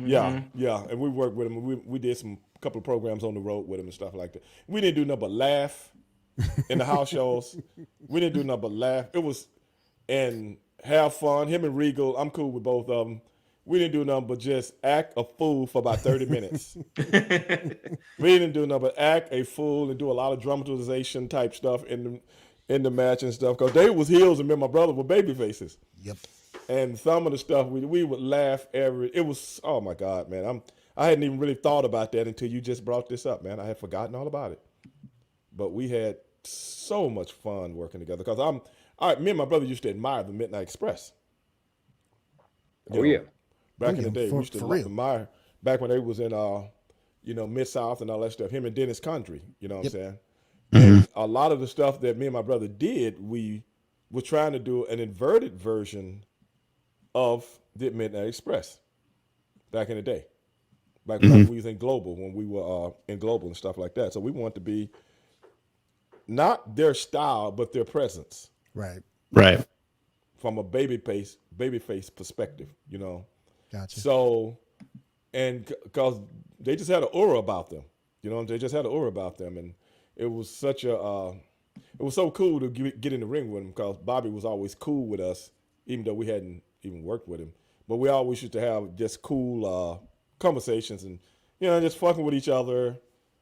You know, he would always tell me, man, you look like this guy, Budhead or something like this dude named Budhead, man. I know from. And I would be like, hey, man, why are you fucking with me? Yeah, who are you talking to? I said, man, I'm not just going to let you call me out my name and shit like that, you know? So why you always fucking with me, man, you know? And he just get a big kick out of it. He would do that all the time, man. I'm like, hey, man, go do something, man. You know what I'm saying? You ain't even on the show tonight. What you doing here in the building? What you hearing? What you hearing? Go do some shit, peeling a orange or some shit like that, eating an orange and shit. Hey, Budhead and stuff like, you know, just I'm like, get out of here, you know. But that was my boy. That was my boy though, man. You know. But that's how I would react with a lot of people. Like, you know, I never laugh with the joke. I'll be just, man, leave me the fuck alone. Right. But I'm not serious though. You know what I'm saying? But they know that kind of shit get under my skin. That's the thing about wrestling. Whatever gets under your skin, that's right. That's baby. what they're gonna. That's what they're gonna mess you with. Yeah. Mess with you with that. Yeah. So that I still remember that from Bobby. Hey, Budhead, whatever. It was somebody he knew from a long time ago or something like. Hey, man, you remind me. Okay, and why you telling me about it? You know what I'm saying? Well, boy, I miss that dude, man. When he died, it really hurt my heart, man. I think it hit everybody, bro. It came out of nowhere, man. Yeah. Yeah, no, it hit me and Ray hard. Yeah. Oh yeah. But I'm gonna talk about a cooler guy you never meet. A cooler guy. I don't know one person that's got a bad thing to say about Bobby Eaton. Not one. That's amazing. Not one. This day and age, that's amazing. But you're talking about Bobby being back in the midnight, and we were all just talking before we went online about the rock and roll, and I said I used to call you guys the Harlem Heart Foundation. It's so there's a billion tag teams always rolling through. They get belts, they drop belts, but finding that chemistry like you guys had and the Hearts and, you know, like Arn and Tully and the Midnight, the Rock Roll, it's such a rare thing, man. It's guys like you that helped keep tag team wrestling alive for me and my partner, Chris. And I appreciate you saying that. And that's one of the things me and my brother used to look at. Stevie Ray, you're my guy back in WCW. I seen you get inducted in the Live Hall of Fame. Hey, I appreciate that. Who was that, Frankie? Frankie Cruz Jr. Yeah, it's Frankie. Appreciate that, Frankie. Yeah, you know, and that was one of the things when we were talking earlier, when I was talking about how you put how you put things together from a certain optics. That is why that's so important.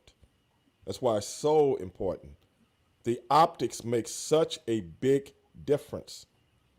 But when you know your optics, if you look at, I was telling you earlier, our uniforms, we designed them. That's what's up. With the do-rags. With the deal that was so amazing to see. Like with the deal that came up here. Hell of like these athletes. Yeah, with those we didn't want do-rags. our uniforms to look like you could get it from pro wrestling. Whatever. You just high want to be spots or original. some shit. High spots. We didn't want it to look like that. We wanted things to look custom. Yeah. With fire, and fire was attached to everything that we did. You know what I'm saying? So, and then they would make Sherry the same dress just like ours. Right. You see what I'm saying? And that's what I'm talking about, the optics. Now, who in WCW would have thought that up? You would have walked out with there with some fucking trunks on and wrestling boots, and you would have wrestled. I see. I love you keep hitting on that word, optics, because going through wrestling school myself, being in the business for over 20 years, you hear everybody go, "Oh, you need to know your psychology." Well, any trained monkey can go out there and work some psychology. Right. It's connecting directly through visual and audio optics that sets you apart from the rest. That is exactly what I was trying to embark on. Because I wish more schools would teach that. Right. But these are just things that we learned from growing up. Because that's my culture. Right. Because, like I say, from an African-American culture, you can't see what I see. So the optics means, so when we walk out and people go, them dudes look like they would hurt somebody. Okay, that's easy. But look at the way they come. They never wear the same colors. We had 12, 13 different uniforms, all different colors. Every pay-per-view, we would wear one that we hadn't wore for a long time. So we want people to say, I wonder what color they're going to have on tonight. And you know what? I actually thought that's me. That's me right there. I used to watch WCW Worldwide every Saturday. Y'all would be on there, and it's like, okay. Right. You got the black on. Coming with the red, orange. It was always great. Yeah, Did you guys come up? Red, orange, I'm blue. sorry.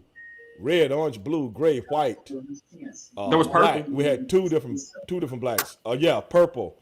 Those things. And we had the same person to make all of our stuff. You know what I'm saying? Same person made all of our stuff. Then we had the black leather look, that nobody in the business was doing. Everybody thought it was real leather. No, it ain't real leather. This is some shit we got from strippers. Wow. This is shit we got from the strippers. We got shit from the strippers. Strippers will teach you how to wear a gimmick, man. Strippers know. Yeah, they up on all that stuff. And my brother was dating a stripper at the time. My brother was dating a stripper, and she told him about this material that looks like leather. It was expensive, but when we walked out with it, people thought it was real leather. And people go, "Hey man, is that stuff hot?" And then I would let the guys in the dressing room touch it, and it stretches. You know what I'm saying? It's just stretchy, and it looks like leather. Who made it? It was pretty expensive because they had just hit the adult, club thing at that time. But we bought some of the stuff, and the lady made the stuff for us, man. And I remember when we first walked out with it, man, everybody was like, "Holy shit, man, that shit looked good, man." And I was like, "Okay." Then when I saw it on TV how it shined, I was like, "Oh, okay." But I'm not getting another one made because this shit expensive. So we had the ladies start making us with the regular stuff, and we would wear those on like a pay-per-view or something like that. Yeah. Right. But that's what I'm talking about. Go ahead. I also want to ask you about the WCW theme, the very first one you guys came out with. Did you guys do that too, or was that more or less WCW? I don't even know what you're talking about. Your first theme song? When you came out as a tag team? Man, we ain't got nothing to do with the theme songs. Okay. They got people that produce all that stuff. You know what I'm saying? They look at your character and then come up with music for shit. I'm not a musician. you know, and then they come up with that stuff. And I remember, it's funny, I don't remember the first time we heard it. I don't remember. But I knew it matched, it went with everything that we were doing, put it like that. It went with everything we was doing, and the people loved it.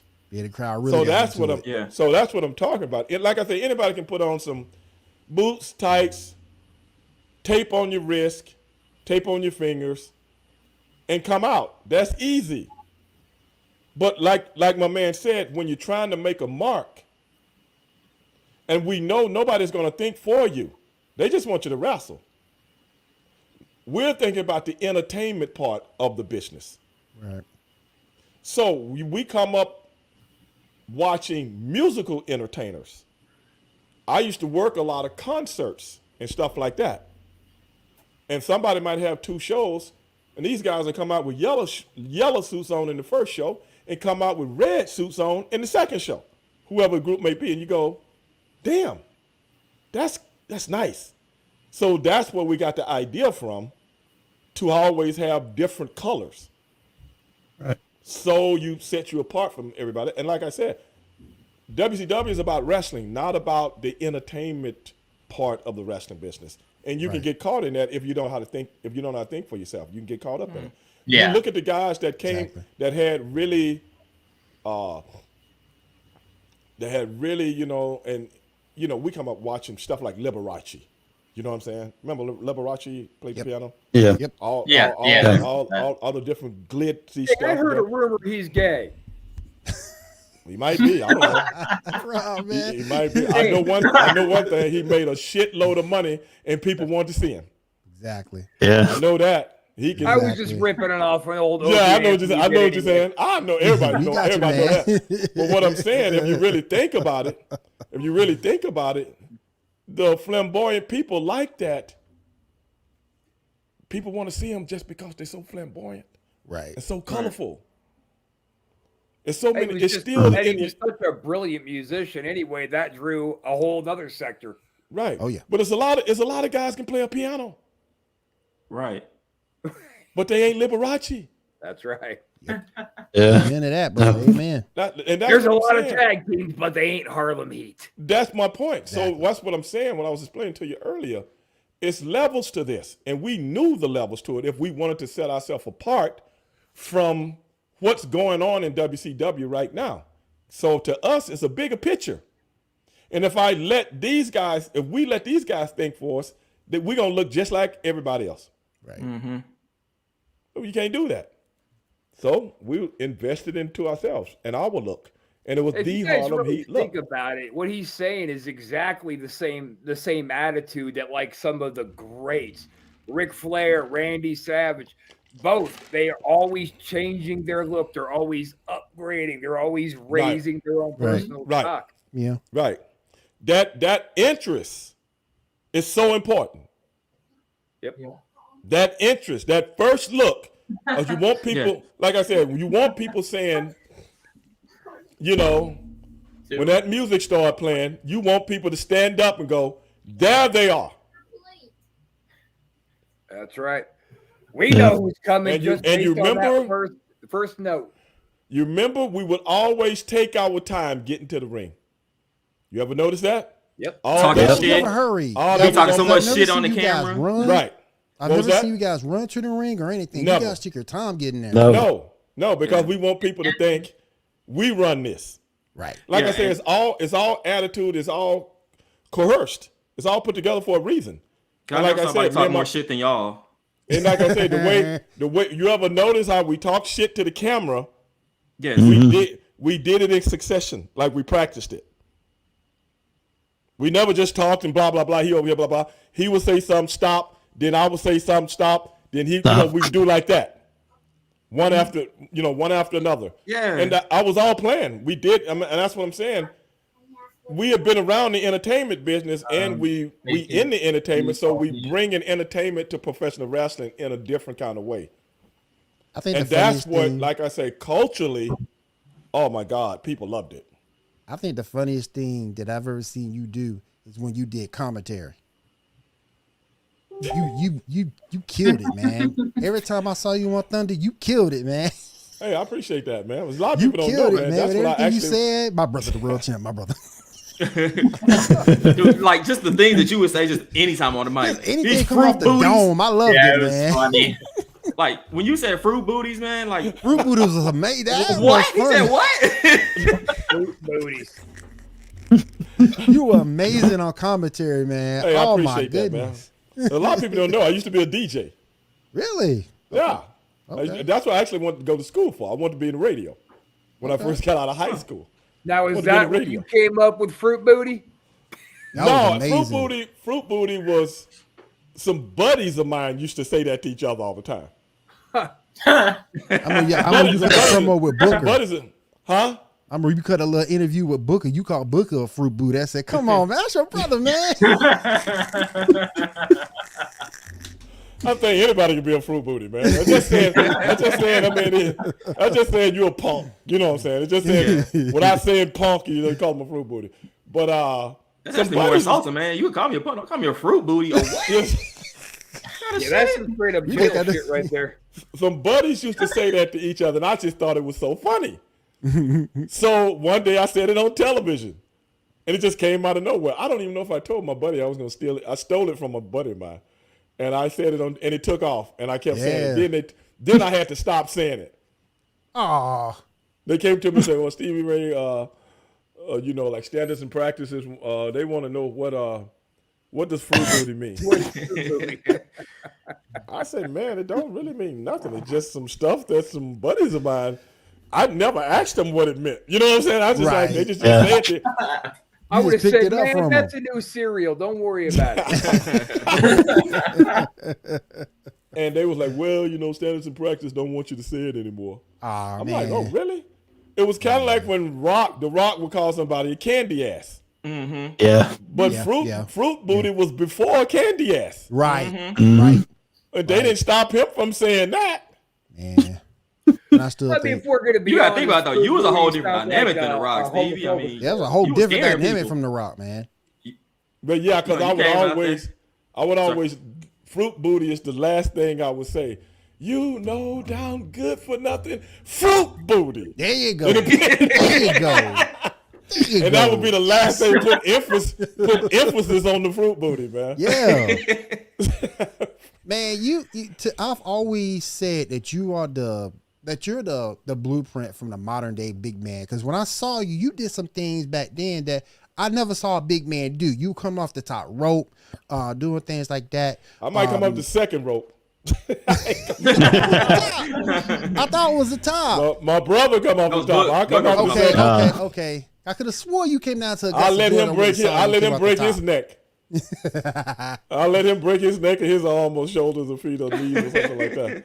But I always I can still hold up the tag team. We can still have somebody up for the tag team. Somebody build the belt. But I always considered you the blueprint and a modern day big man for guys like Keith Lee and others. Do you sort of kind of feel that way yourself, that you wore that blueprint for those guys to follow?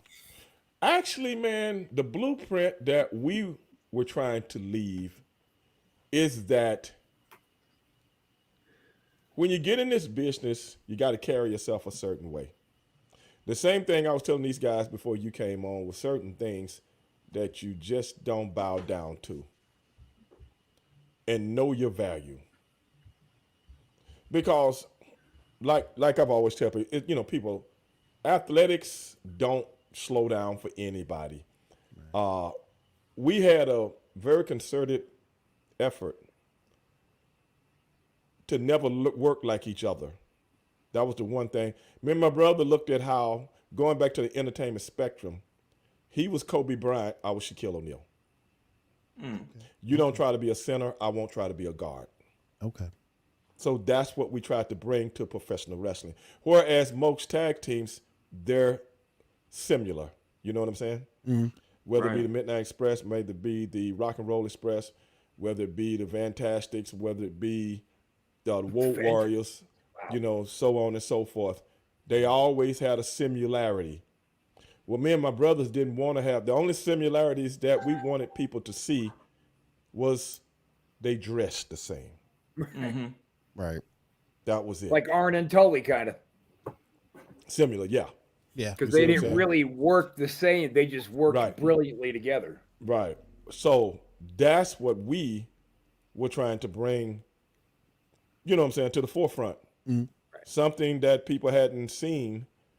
And we knew tag team wrestling at that time was pretty much dying out because WCW had really got rid of all the, you know, the great tag teams from the 80s. They had really kind of gotten rid of them. And tag team wrestling was kind of dying other than two guys that they put together to be a tag team, or, you know what I'm saying, the two guys over here. Just to keep the tag team belts going, like a Sting and a Lex Luger or something like that. But you know those guys are single wrestlers, you know what I'm saying? But so we wanted to, we knew we had a hell of an opportunity here, and we just took advantage of it. And we wanted to bring a perspective of, this is something different. This is something new. We don't want to talk like everybody else. We want to talk like we talk, not like other African-American wrestlers have talked. We want to talk like what we talk. And it's like straight hip hop, New Jack Swing, you know what I'm saying? It's on like neck bone. Yeah. And that is what gets over with a certain, you know, demographic of people that's watching the show, which means, okay, this is funky, this is hot, I like this. And the reason I knew it was working because pro athletes, singers, actors, start recognizing, you know, it's like you're getting invited to a concert, like, you know me? Because that was different to them. And like I was telling the guys earlier, we didn't know what kind of impact we was having on people because we're like artistic in our own way toward our gimmick because we the ones came up with it. So you want to protect it, you know? Right. You want to protect it. So I mean, other than them giving us the name, they didn't give us nothing else. Everything else was you. Yeah, everything. So you even when we were, remember we used to wear the breathe rights. Yep. The breathe right strips. Yep. Yeah, the Nobody breath else was strips, doing yes. that. Nobody else was doing that. No, As a matter of nobody else fact, was if doing I remember correctly, I forgot who did it, but MVP. Yeah, he did it too, and it was brought up on commentary in WCW too by the commentators back in the day that they noticed that ain't nobody else was doing it but y'all. So yeah, because we look at the pro athletes. We seen the pro athletes. You remember back then, you would see the pro athletes have it on. Yep. When they play football, you know, I don't know about basketball, but football players. Football was doing it. And you know who else was doing it? Guys in auto racing. I didn't know that. I didn't know. Yeah, guys in auto racing would have the breathe rights on. So I went to my brother like that. I said, hey, man, I think we ought to start wearing the breathe rights. And he was like, okay, let's try it out then, you know? So that's where it came from. Okay. So we went bought some at the store, you know what I'm saying? Came back in and got to make sure you put good alcohol on your nose because, you know, your nose kind of got oil. Yeah. I mean, one we first put them on, them suckers popped off in the middle of the match. Oh, man. I'm like, damn, these things don't stick worth a shit, do they? So then we started putting alcohol, you know what I'm saying? We had little alcohol swabs, the little, once you take the packet, clean your nose off, then stick them on. And then that's where that whole thing came from, man. I forgot all about that, man. But that was just another way of trying to be a modern day athlete instead of a wrestling personality. Right. I would probably get a bad reaction on my nose from wearing that because I get a bad reaction every time I peel off a Band-Aid.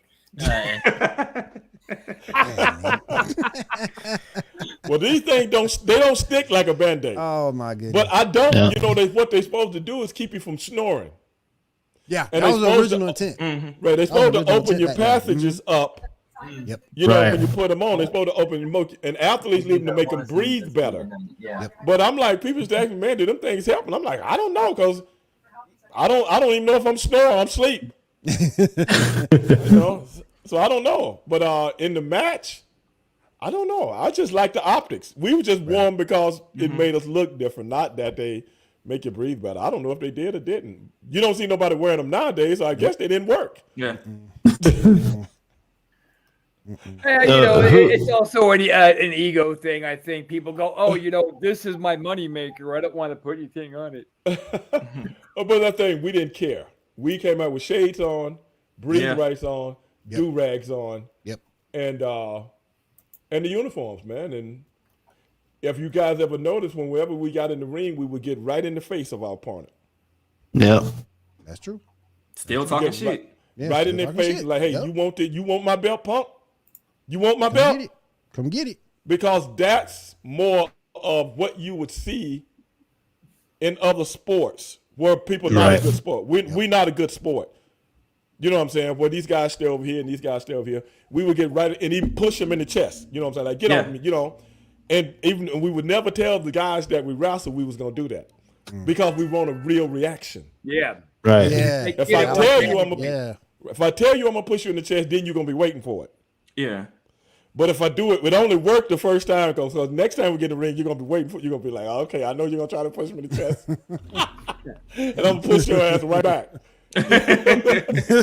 So we only can get it off the first time, man. Because I remember we did it with Sting and Lex Luger. The next time we wrestled them, they were waiting for it. My brother pushed Sting. He jumped right back in his ass. I was like, man, why you do that? You know, you did it to him the first time. Sting ain't finna punk out, man. That's Sting. Right. You know, oh my, you know. You know what's funny was Austin one time referenced you and your brother. He's Steve Austin, you know, Stone Cold. I know that punk. What about him? Yeah. hey, I want you to settle down so we can have an adult conversation. Okay. All right. He referenced you and your brother once, saying that when he went over, he wasn't doing it constantly during his match, running his mouth, even if he wasn't saying nothing, till he saw you guys doing it. He's like, now wait a minute. Look how over they're getting with that. I need to. He said, I'd be in the ring just going, right, but not saying shit. Just looks like he's saying it because it gets you over. It makes the crowd go, "This is a bad mother right here." Right. Yeah, I know that punk. What? Oh man, anyway. So whose idea was to do the slapjack as a weapon? Man, somebody just asked me that the other day. And I'm going to tell you the story same way I tell. It was a joke. It was a joke, man. It started out with a joke of me and some guys talking in the dressing room. And I was like, I used to watch those old gangster movies when the guys would pull out a slapjack and hit the guy with it. Yeah. Those old gangster movies. And I was like telling some guys one day, man, you know a gimmick I wish I had? If I had a gimmick, man, I have me a slapjack and I pull it out of my trunks and I knock the hell out of somebody with it, you know, blah, blah, blah. Everybody thought it was funny and stuff like that. Somebody was listening. Well, I don't know if who was listening, and they went and told the producers and the writers. So I come to work one day, and Doug Dillinger, our head of security, is making this thing with some tape and some cardboard and stuff like that. And he said, hey, man, they told me to make this for you. I'm like, what is that? He said, this is a slapjack. They told me to make it for you. That's going to be your new gimmick. I'm like, what? I was just kidding. I wasn't, just bullshitting with somebody. I really did. They didn't start making those mothers and selling under the marks. Exactly. If I was a baby face, maybe. Yeah. But that's some of the stuff that's another WCW brain fart. You know, so if you was over marketing, I'd be a multi-millionaire right now. Yeah. I was gonna say WCW always struck me more as the we write wrestling shows, Dusty Rhodes style. When Vince was like, said, merchandise everything, pal. That's what I was trying to explain to you earlier. That's exactly what I was explaining. This is a entertainment company. Right. This is a wrestling company. Right. That's trying to profess themselves as entertainment. Right. Go ahead. I also want to ask you, what was it like teaming up with Ahmed Johnson? What was it like? What was it like teaming up with Ahmed Johnson? No comment. Good answer. That says enough. That says enough right there. That's enough. No, I'm gonna tell you the deal.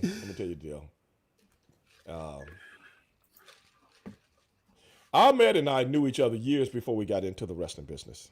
Oh, okay. Okay, Ahmed and I used to have our own company together. I was telling these guys earlier I had my own company before I got in this business.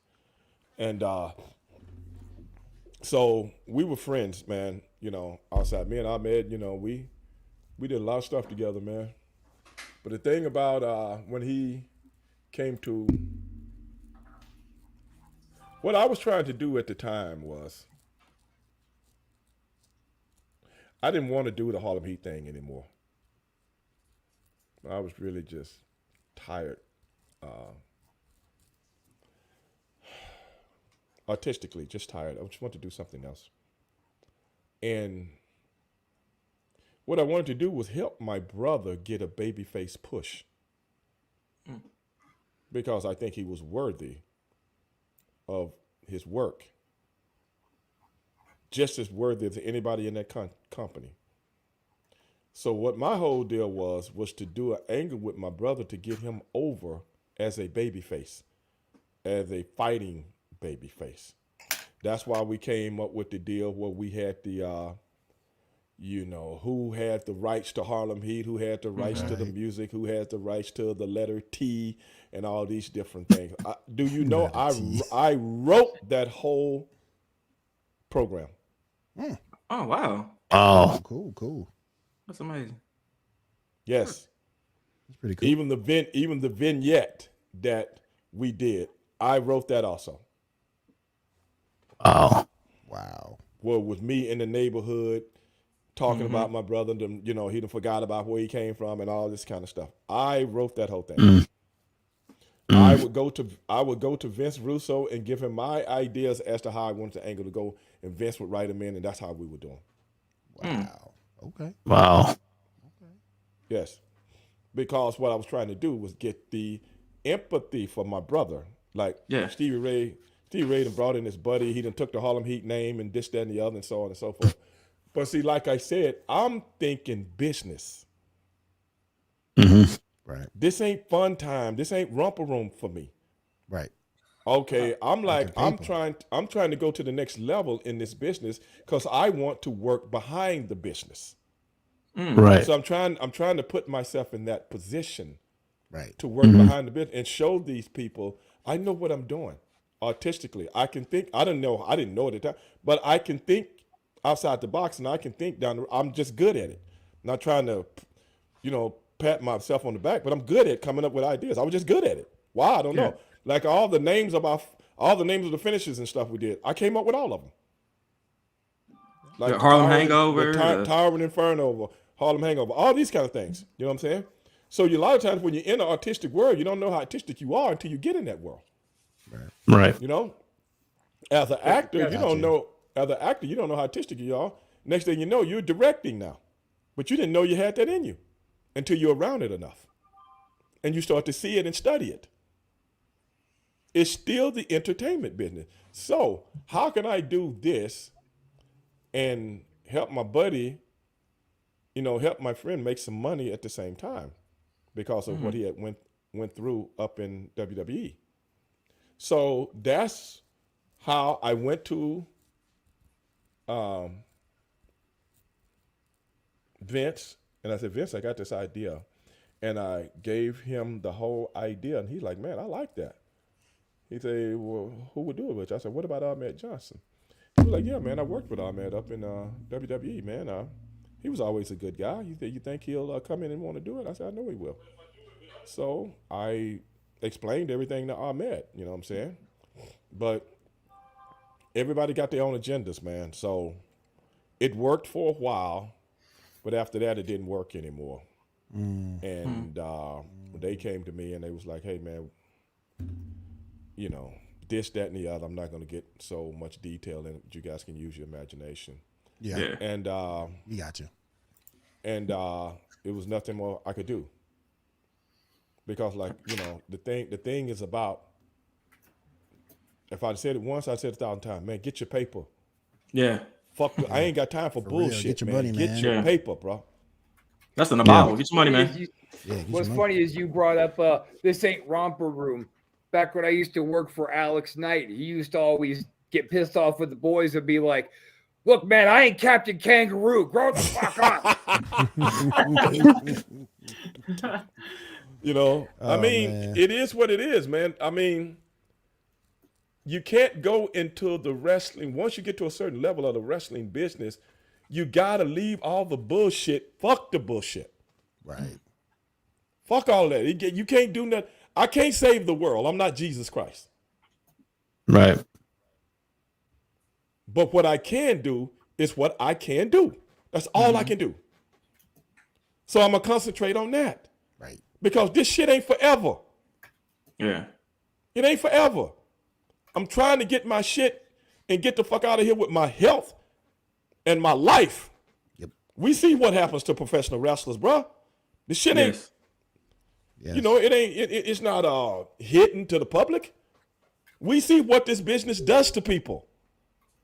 We see how many people, huh? Oh yeah, way worse Worse than than football. Yep. Right. We see what this does. Okay. I know about all of that. So, brother, what you think I'm trying to do? Right. I'm trying to talk to people about doing this to prolong this, get it in another position to do this. I'm just trying to maneuver my way because I honestly believe I got more to offer than just a wrestler. Right. So, with all that being said, you know, I and my other buddy, remember Teddy that was with us, Big Teddy? He was with us because we call ourselves Harlem Heat 2000 and stuff like that. And then we had Jay Biggs. Remember Jay Biggs? Remember Jay Big? Yep. And yeah, man, I put that whole thing together. And they were getting paid, man.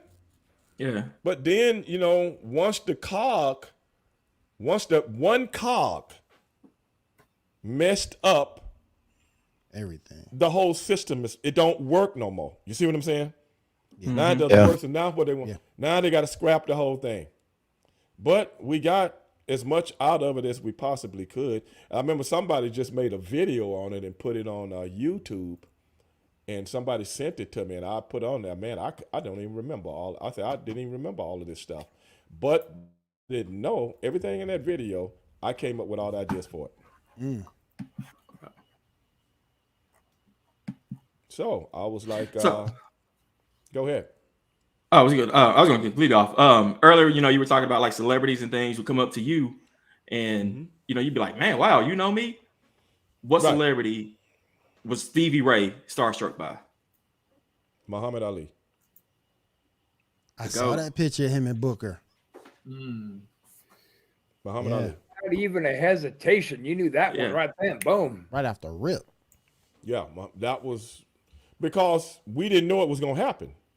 One of the guys, the PR guys that worked with us said, "Man, when y'all get to San Francisco, I got a surprise for you guys." So we was doing a pay-per-view out in San Francisco, and after the pay-per-view, we went back to the hotel, and the guy came and said, "Hey, man, meet me back down in the lobby at," I don't know what time it was, because you know San Francisco is West Coast time, so it's 2 hours different from me. 3 hours back. 2 hours different from us. So we start the matches like 5 o'clock in the 4 or 5 o'clock in the afternoon, which will make them 8 o'clock on the East Coast and like 7 o'clock Central.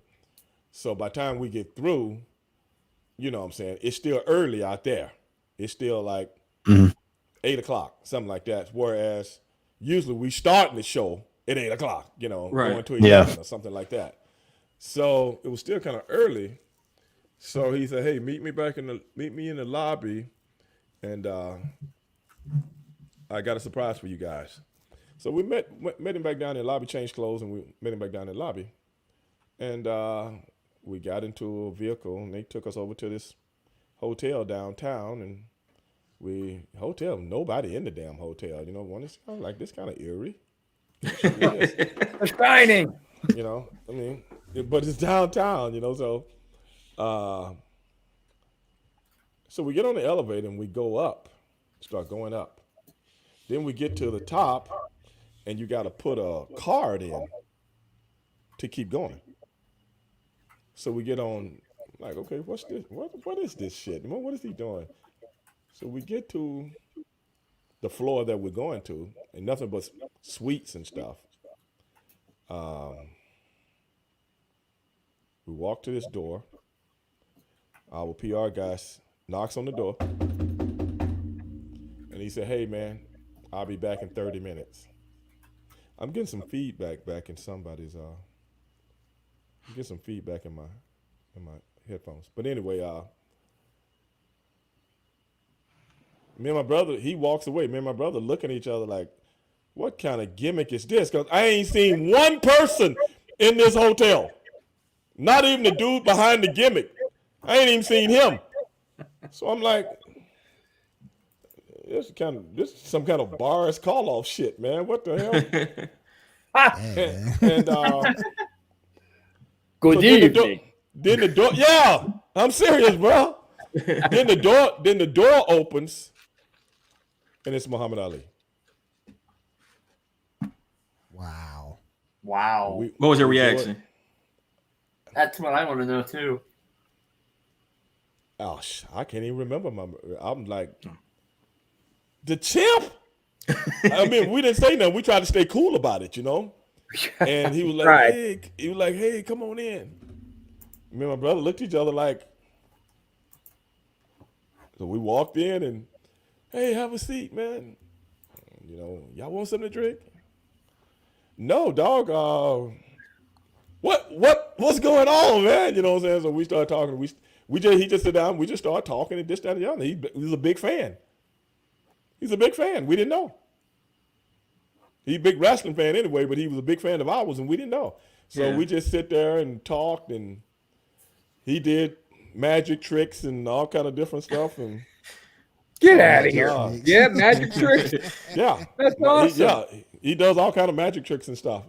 And, that was like when Captain Lou sat there and just told me when he was, still slipping, but he would come back to reality to tell me one of his several brilliant riddles. And I'm like, really? This is coming from you, Mr. Rubber Band Face? Right. You never know. Yeah. You just never know. So then, about 30 minutes went by. Our PR guy came back and knocked on the door. Muhammad Ali let him in, and he had a camera. He started taking those pictures that you saw. He started taking, because I posted some on my Facebook page a few years back myself, and people couldn't believe it. They're like, is that Muhammad Ali? And I'm like, yeah, man. And he took pictures of us and stuff like that. So I got a few of them in my house that I've never posted. I just posted the one similar to the one my brother, where we just in front of each other like we getting ready to fight or something like that. Because he start doing this shit in front of us, doing this. I'm like, man, if Ali fuck up and miscalculate, you know what I'm saying? What are you going to do? You going to hit him back? He's Ali. How bad could it hurt at his age? Yeah, then I'm going to be in the penitentiary. I'm not going to hit Muhammad Ali back. You know what I'm saying? He kind of got the Parkinson thing. And man, you kidding me, man? Yeah. They'll throw my ass in Sing Sing. You know what I'm saying? In a hurry. And I could feel the air. He playing, but I could feel the air hitting me. I'm like, this sucker might forget and have a flashback and think I'm Joe Frazier. You Joe Frazier. Suddenly hear Hill ding, dinging. I'm the greatest of all time. Oh, man. Dog, I ain't taking no chances. I was like, okay, Ali, I'm done. You know what I'm saying? Dog, this is a true story, bro. I ain't making this shit up. And Brandon, he was like, hey, man, I appreciate y'all coming by, blah, blah, blah. And he was like, hey, champ, we appreciate you, man. But we was always indebted to, I'm not going to call his name, but we was always indebted to the guy that put this whole thing together, because we had no idea that Muhammad Ali was, I guess his people had got a hold to the company because he wanted to keep it hush-hush. You know what I'm saying? And we didn't even tell the other guys. We didn't even tell the other guys that we just went and met Muhammad Ali. That's we hard didn't tell to the other keep guys. to yourself. That's hard to keep to yourself. Yeah, it is. I mean, we told them later on, but not then. You know what I'm saying? Because it was like, I think we told them later on. I can't even remember now. But yeah, that was. Somebody just asked me that the other night when I was doing my podcast. They were like, Stevie Ray, have you ever been in awe of another celebrity that you ever met? That's the first thing I say, Muhammad Ali, the greatest of all time. Yep. I mean, it was an honor to meet the guy. There's been so many documentaries done on Ali and how he treated people and this, that, and the other. And that's that I believe in everything he believes in. And that's how you treat people. You know what I'm saying? But you got to stand up for your rights. Right. You got to stand up for your rights. You know what I'm saying? And try to help other people, try to uplift other people. So that's one thing me and my brother always try to do. Try to uplift other people and, be cordial and stuff like that. We never been assholes to people or, in the business, like I said, it was always about business. It was never about ego. We never gave a shit about ego. We gave a shit about what we do. And we took that serious. But I met a lot. Oh my God. I remember Reggie White, man. We was doing really? Oh man. We doing a show in Green Bay on a Saturday, a house show. And the building that we work in is right there where they practice at. So we was in the same dressing room as those guys. And I remember Reggie White was like, "Hey man, can I talk to you?" You know how he talks, I go, "Yeah, man, what's up, Reggie?" "Hey man, we just want to let you know, man, whenever we're having a home game and we're going through our walkthroughs on Saturday, everybody got to get to the dressing room and watch you guys, man. We just want to let you guys know, man, keep up the good work." I'm like, "What?" I'm like, "Okay, dog, I appreciate that, man." He's like, "Yeah, man, you got to keep up the good work, man." So he said, all the guys, when they go through walkthroughs, remember when we used to do those WCW Saturday nights? Yeah. Yep. He said, everybody go back to the dressing room, cut the TV on so they can watch me and my brother. That blew my mind, bro. That blew my mind. I'm like, Reggie White, the Minister of Defense? And then another time, I just told this story the other night. I'll tell it to you guys. We were doing a vignette. Do y'all remember the angle where the Colonel and Sherry was going to get married, and then Medusa came out and messed the whole thing up? Yes. You remember that? Well, we were shooting those vignettes in Vegas. And it was kind of cold in Vegas for some reason. And we was getting ready to do a pay-per-view, but I think this was this before Halloween Havoc or one of the first ones? I can't even remember now. But we was going back to our hotel because, when you shooting those vignettes, people don't realize it's more sitting down waiting than anything. You know what I'm saying? Right. I mean, the shit take all day and show on the show for about 3 minutes. Yeah. Take 2 days to shoot something that might show 2 minutes. But anyway, that's just television. So me and my brother was going back to our hotel. And you know how you guys been to Vegas. They have these big signs. Different hotels have these big signs of the people that's performing and steak dinners and all this kind of stuff. So we looking at all this stuff. This is my first time ever being in Vegas.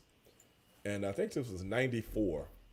And we seen one sign that said steak dinner, $10.99 at the Sands Hotel or something like that. And me and my brother was like, okay, we went home. We went back to the hotel, got redressed, and we went back to the Sands to eat steak dinner. And it's early. It's like 5, 6 o'clock. You know what I'm saying? And West Coast time, that's early, especially in Vegas, because don't nothing really start happening until late. Mm-hmm. So we sitting at our table. And on the marquee outside said Frankie Valli and the Four Seasons. So me and my brother sitting at the table making jokes about Frankie Valli. I said, man, I wonder what Frankie Valli doing right now at this hotel. And my brother like, he probably up there with about 10 girls, in his dressing room, probably smoking a cigar, stuff like that. You know how these Hollywood types do it. I'm like, yeah, man, all the money he done made and all the hits. We're just sitting there shooting the shit like that. So I look across the way. It's to my brother's back. We're in a booth. My brother's sitting here. I'm sitting here. But while I'm sitting, I'm looking at the wall where the other booths are. It's only 2 other people in the restaurant. 2 guys. And I'm looking at this guy, and I'm like, man, that guy look like Frankie Valli. My brother turned around and like, man, that ain't no Frankie Valli. I just some dude over there trying to eat. And I'm like, yeah, you probably right. And then, we make our order, and I'm still looking at the guy because the guy has big, thick glasses on. And then I looked again. I said, man, we know Frankie from when we were kids. We don't know him, 25 fucking years that went by. You know what I'm saying? Yeah. If you put, I said, wait a minute. I got to thinking like that. I said, wait a minute, maybe this is what he looks like 25 years later. I said, man, look at that guy. I said, I looked down, his feet wasn't touching the floor. He's sitting in the booth, but his feet wasn't touching the floor like a little kid. You know what I mean? Where his legs swing? No, he was just sitting there. He would have kicked the guy in front of him if his legs were swinging, but I said, man, I think that is Frankie Valli because we know he's short. Mm-hmm. And my brother looked back again and said, man, think about it. I said, put 25 years on him, and he got more of a modern hairstyle now and those glasses. No more hair helmet? No. So then my brother was like, you know something, man, that might be Frankie Valli. And I was like, man, I'm going to go over there and see. He was like, man, don't go over there and bother that man. He's trying to eat. You know how you are when people bother you and you eat. I say, he's not eating. He just sitting there talking to the other cat. And that brother looked back. He goes, okay, go on, take your ass over there. If he curse your ass out, don't say nothing. I said, okay. I ain't never approached nobody in my life. In my life, I ain't never approached a celebrity. But this Frankie, I'm thinking this Frankie Valli. And I'm like, what I got to lose? So I walked over there. And I walked up to the where they were sitting. And I said, excuse me, sir. I don't mean to bother you. Now, I ain't never approached nobody before. I don't even know how to say, I ain't even know what words to say in my mind. You know what I'm saying? I said, let me try to get this shit out so I don't look stupid. Excuse me, sir. My name is Stevie Ray. I'm a professional wrestler. And I was just wondering, are you Frankie Valli? And he goes, yeah. And then the guy sitting across from him go, who I didn't know at the time, this is his manager. He looks up and go, hey, I know you, with that New York accent, you know? Yeah, I know you. You one of them Harlem brothers. Yeah. Yeah. He said, you one of them Harlem brothers. I go, yeah. He said, where's Sherry? I say, I said, she at the hotel. Back at the hotel. And then Frankie goes, I know you guys. My kids watch you all the time. He's like, where's your brother? I go, right over there. Tell him to come over here. So we came over and we started talking and stuff like that. And I'm like, it's fucking Frankie Valli, man. You watch us? A couple of nobodies from Houston? You know what I'm saying? And we started talking. Then we went back to our table. We went back to our booth. And then they came over to our booth and started talking with us. And our food came. And then Frankie was like, oh, man, we're going to let you guys eat. We're not going to bother you, man. But, hey, man, what you guys doing tomorrow night? Because it's on a Friday. We said, oh, we got to shoot the rest of our vignette, and then we don't have anything to do. He said, man, you guys want to come to my concert? And me and my brother looked at us like, yeah.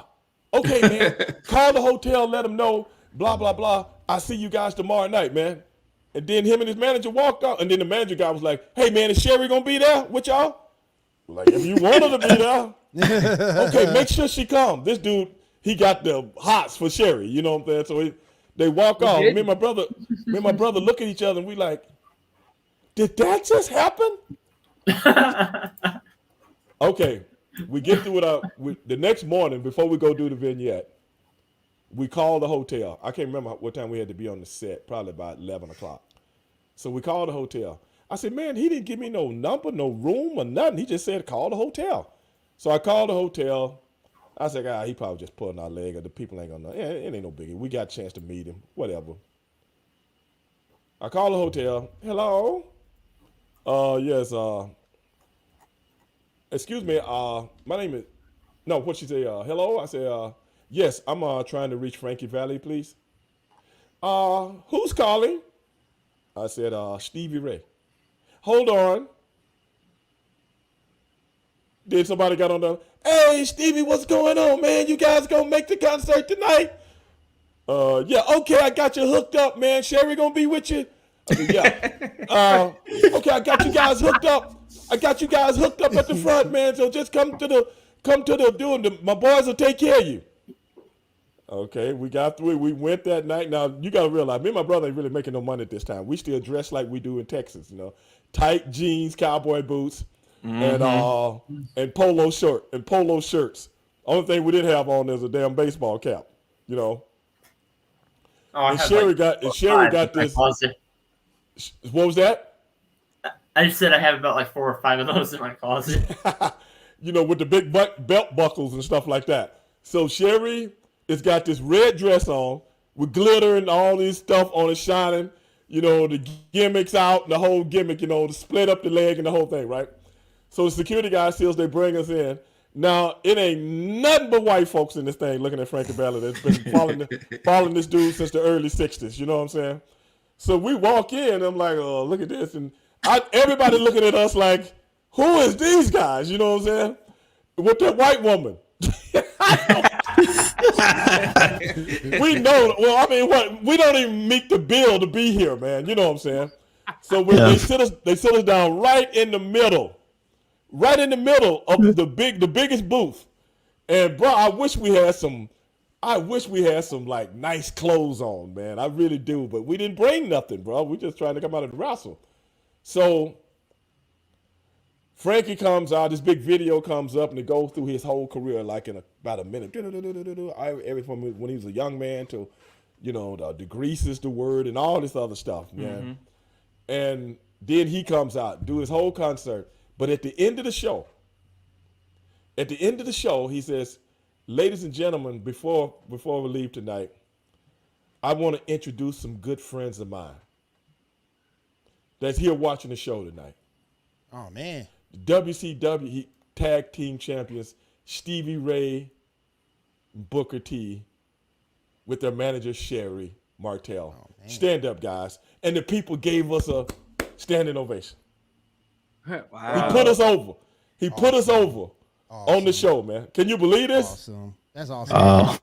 So then after the show ends, all these people started asking for autographs and stuff, and I'm like, this shit is nuts. Then the security guy came, got us, and took us in the back where Frankie and them was, and he was like, hey, man, y'all enjoy the show? Blah, blah. Craziest shit I ever went through in my life. And then we invited all of them to the pay-per-view at Caesars. We was at Caesar's Palace then. Nice. The next night. Nice. Yeah, true story. Well, cool. Hey, listen, fellas, wrestling hours turned into wrestling hours, and I got a cut. I didn't want to interrupt that epic story from this guy over here. That was a good one. Thanks for having me on, Stevie. You're a hell of a conversationalist, dude. It's a good time. Do you guys mind if I plug my show real quick? Do you think, man? Go ahead. All right, guys. Every Tuesday, 8 p.m. Eastern time, you can check out myself and Chris Casanova on, where I say, Wrestle Shoot, spelled just like that. This coming up Tuesday, we got Duke the Dumpster Drosy joining us. Ooh. So check us out. We're doing our, we're pushing our DiBiase Duggan 2024 for the presidency gimmick. So what? You ever heard this one yet, Stevie? DiBiase Duggan. It's a big thing. DiBiase Duggan 2024. I vote for. I'm a registered independent, but I would vote for them. Yeah. Tough enough to run the race and rich enough to fund it. So what we've been doing is going over who their possible picks for their cabinet would be. We've had a great time the past couple of weeks doing that. We're going to continue on this coming up Tuesday. And spoiler alert, Duke might be one of the picks on the cabinet. Just saying. Duke was awesome, man. I got to catch I don't think everybody would be fucking indicted in anything like that after this. No. We're picking guys from far enough back where all the cell phones and the internet can't quite catch them. Hey, Stevie, Stevie, if you don't mind, I'd like to talk to Jay and maybe grab your email address, shoot you over, see if our times can fit up. Maybe you can come on Wrestle Shoot one day. And it's cool, not brother. That okay too. I'm now, brother. Just let me know. I'm now. My boy, your boy got my email, so just send it to him, man. Just let me know, man. I'll be there, man. Hey, Jim, can you tell us about your podcast real quick when we can catch What was that? Can you tell us about your podcast real quick where we can catch it? Man, I'm in the studio right now. Straight Shooting with Stevie Ray. And I do it Mondays and Tuesdays live, and sometimes on Wednesday when I have special guests.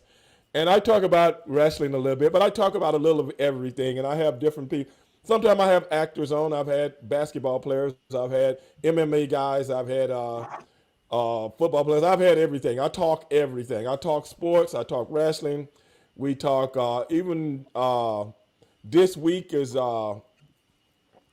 Human Trafficking Month. So I'm going to have someone on this month to talk about human trafficking that Jeffrey Epstein was into. Right. Wow. So I bring that up. So this is Human Trafficking Month, and I gotta be honest, that's a great subject. Yeah, that's pretty controversial. Yeah, you can talk about yeah, that. it is. So like a few months back, it was what month was it for abuse, month, where a lot of women will domestic abuse month. Domestic abuse month, and I had a young lady on that had been through the whole gambit with that also, and cool. So I've been telling my audience, the wrestling thing is cool, the sports thing is cool, the MMA thing is cool, the boxers, I've had boxers on, all that's cool, but I want to start doing other things outside of just professional wrestling. Yeah, because I'm interested real life, in more things. Real life stuff. I'm interested in more things than professional wrestling, and that is what Straight Shooting with Stevie Ray is all about. Because I want to give it to the people straight. Very cool. And I also sometimes the love doctor, sometimes the love doctor will show up and help people out with their relationships. Yeah, you better call this man. You better call. I'm gonna start some dysfunction in a relationship just to call you, Stevie. Yeah. All right, fellas, I will the talk love to doctor everybody knows. later on. Stevie, thanks. ASAP, my brothers. We'll see you guys soon. Appreciate you guys. Peace out, man. All sports, all plays. All sports, all plays. All sports, all plays.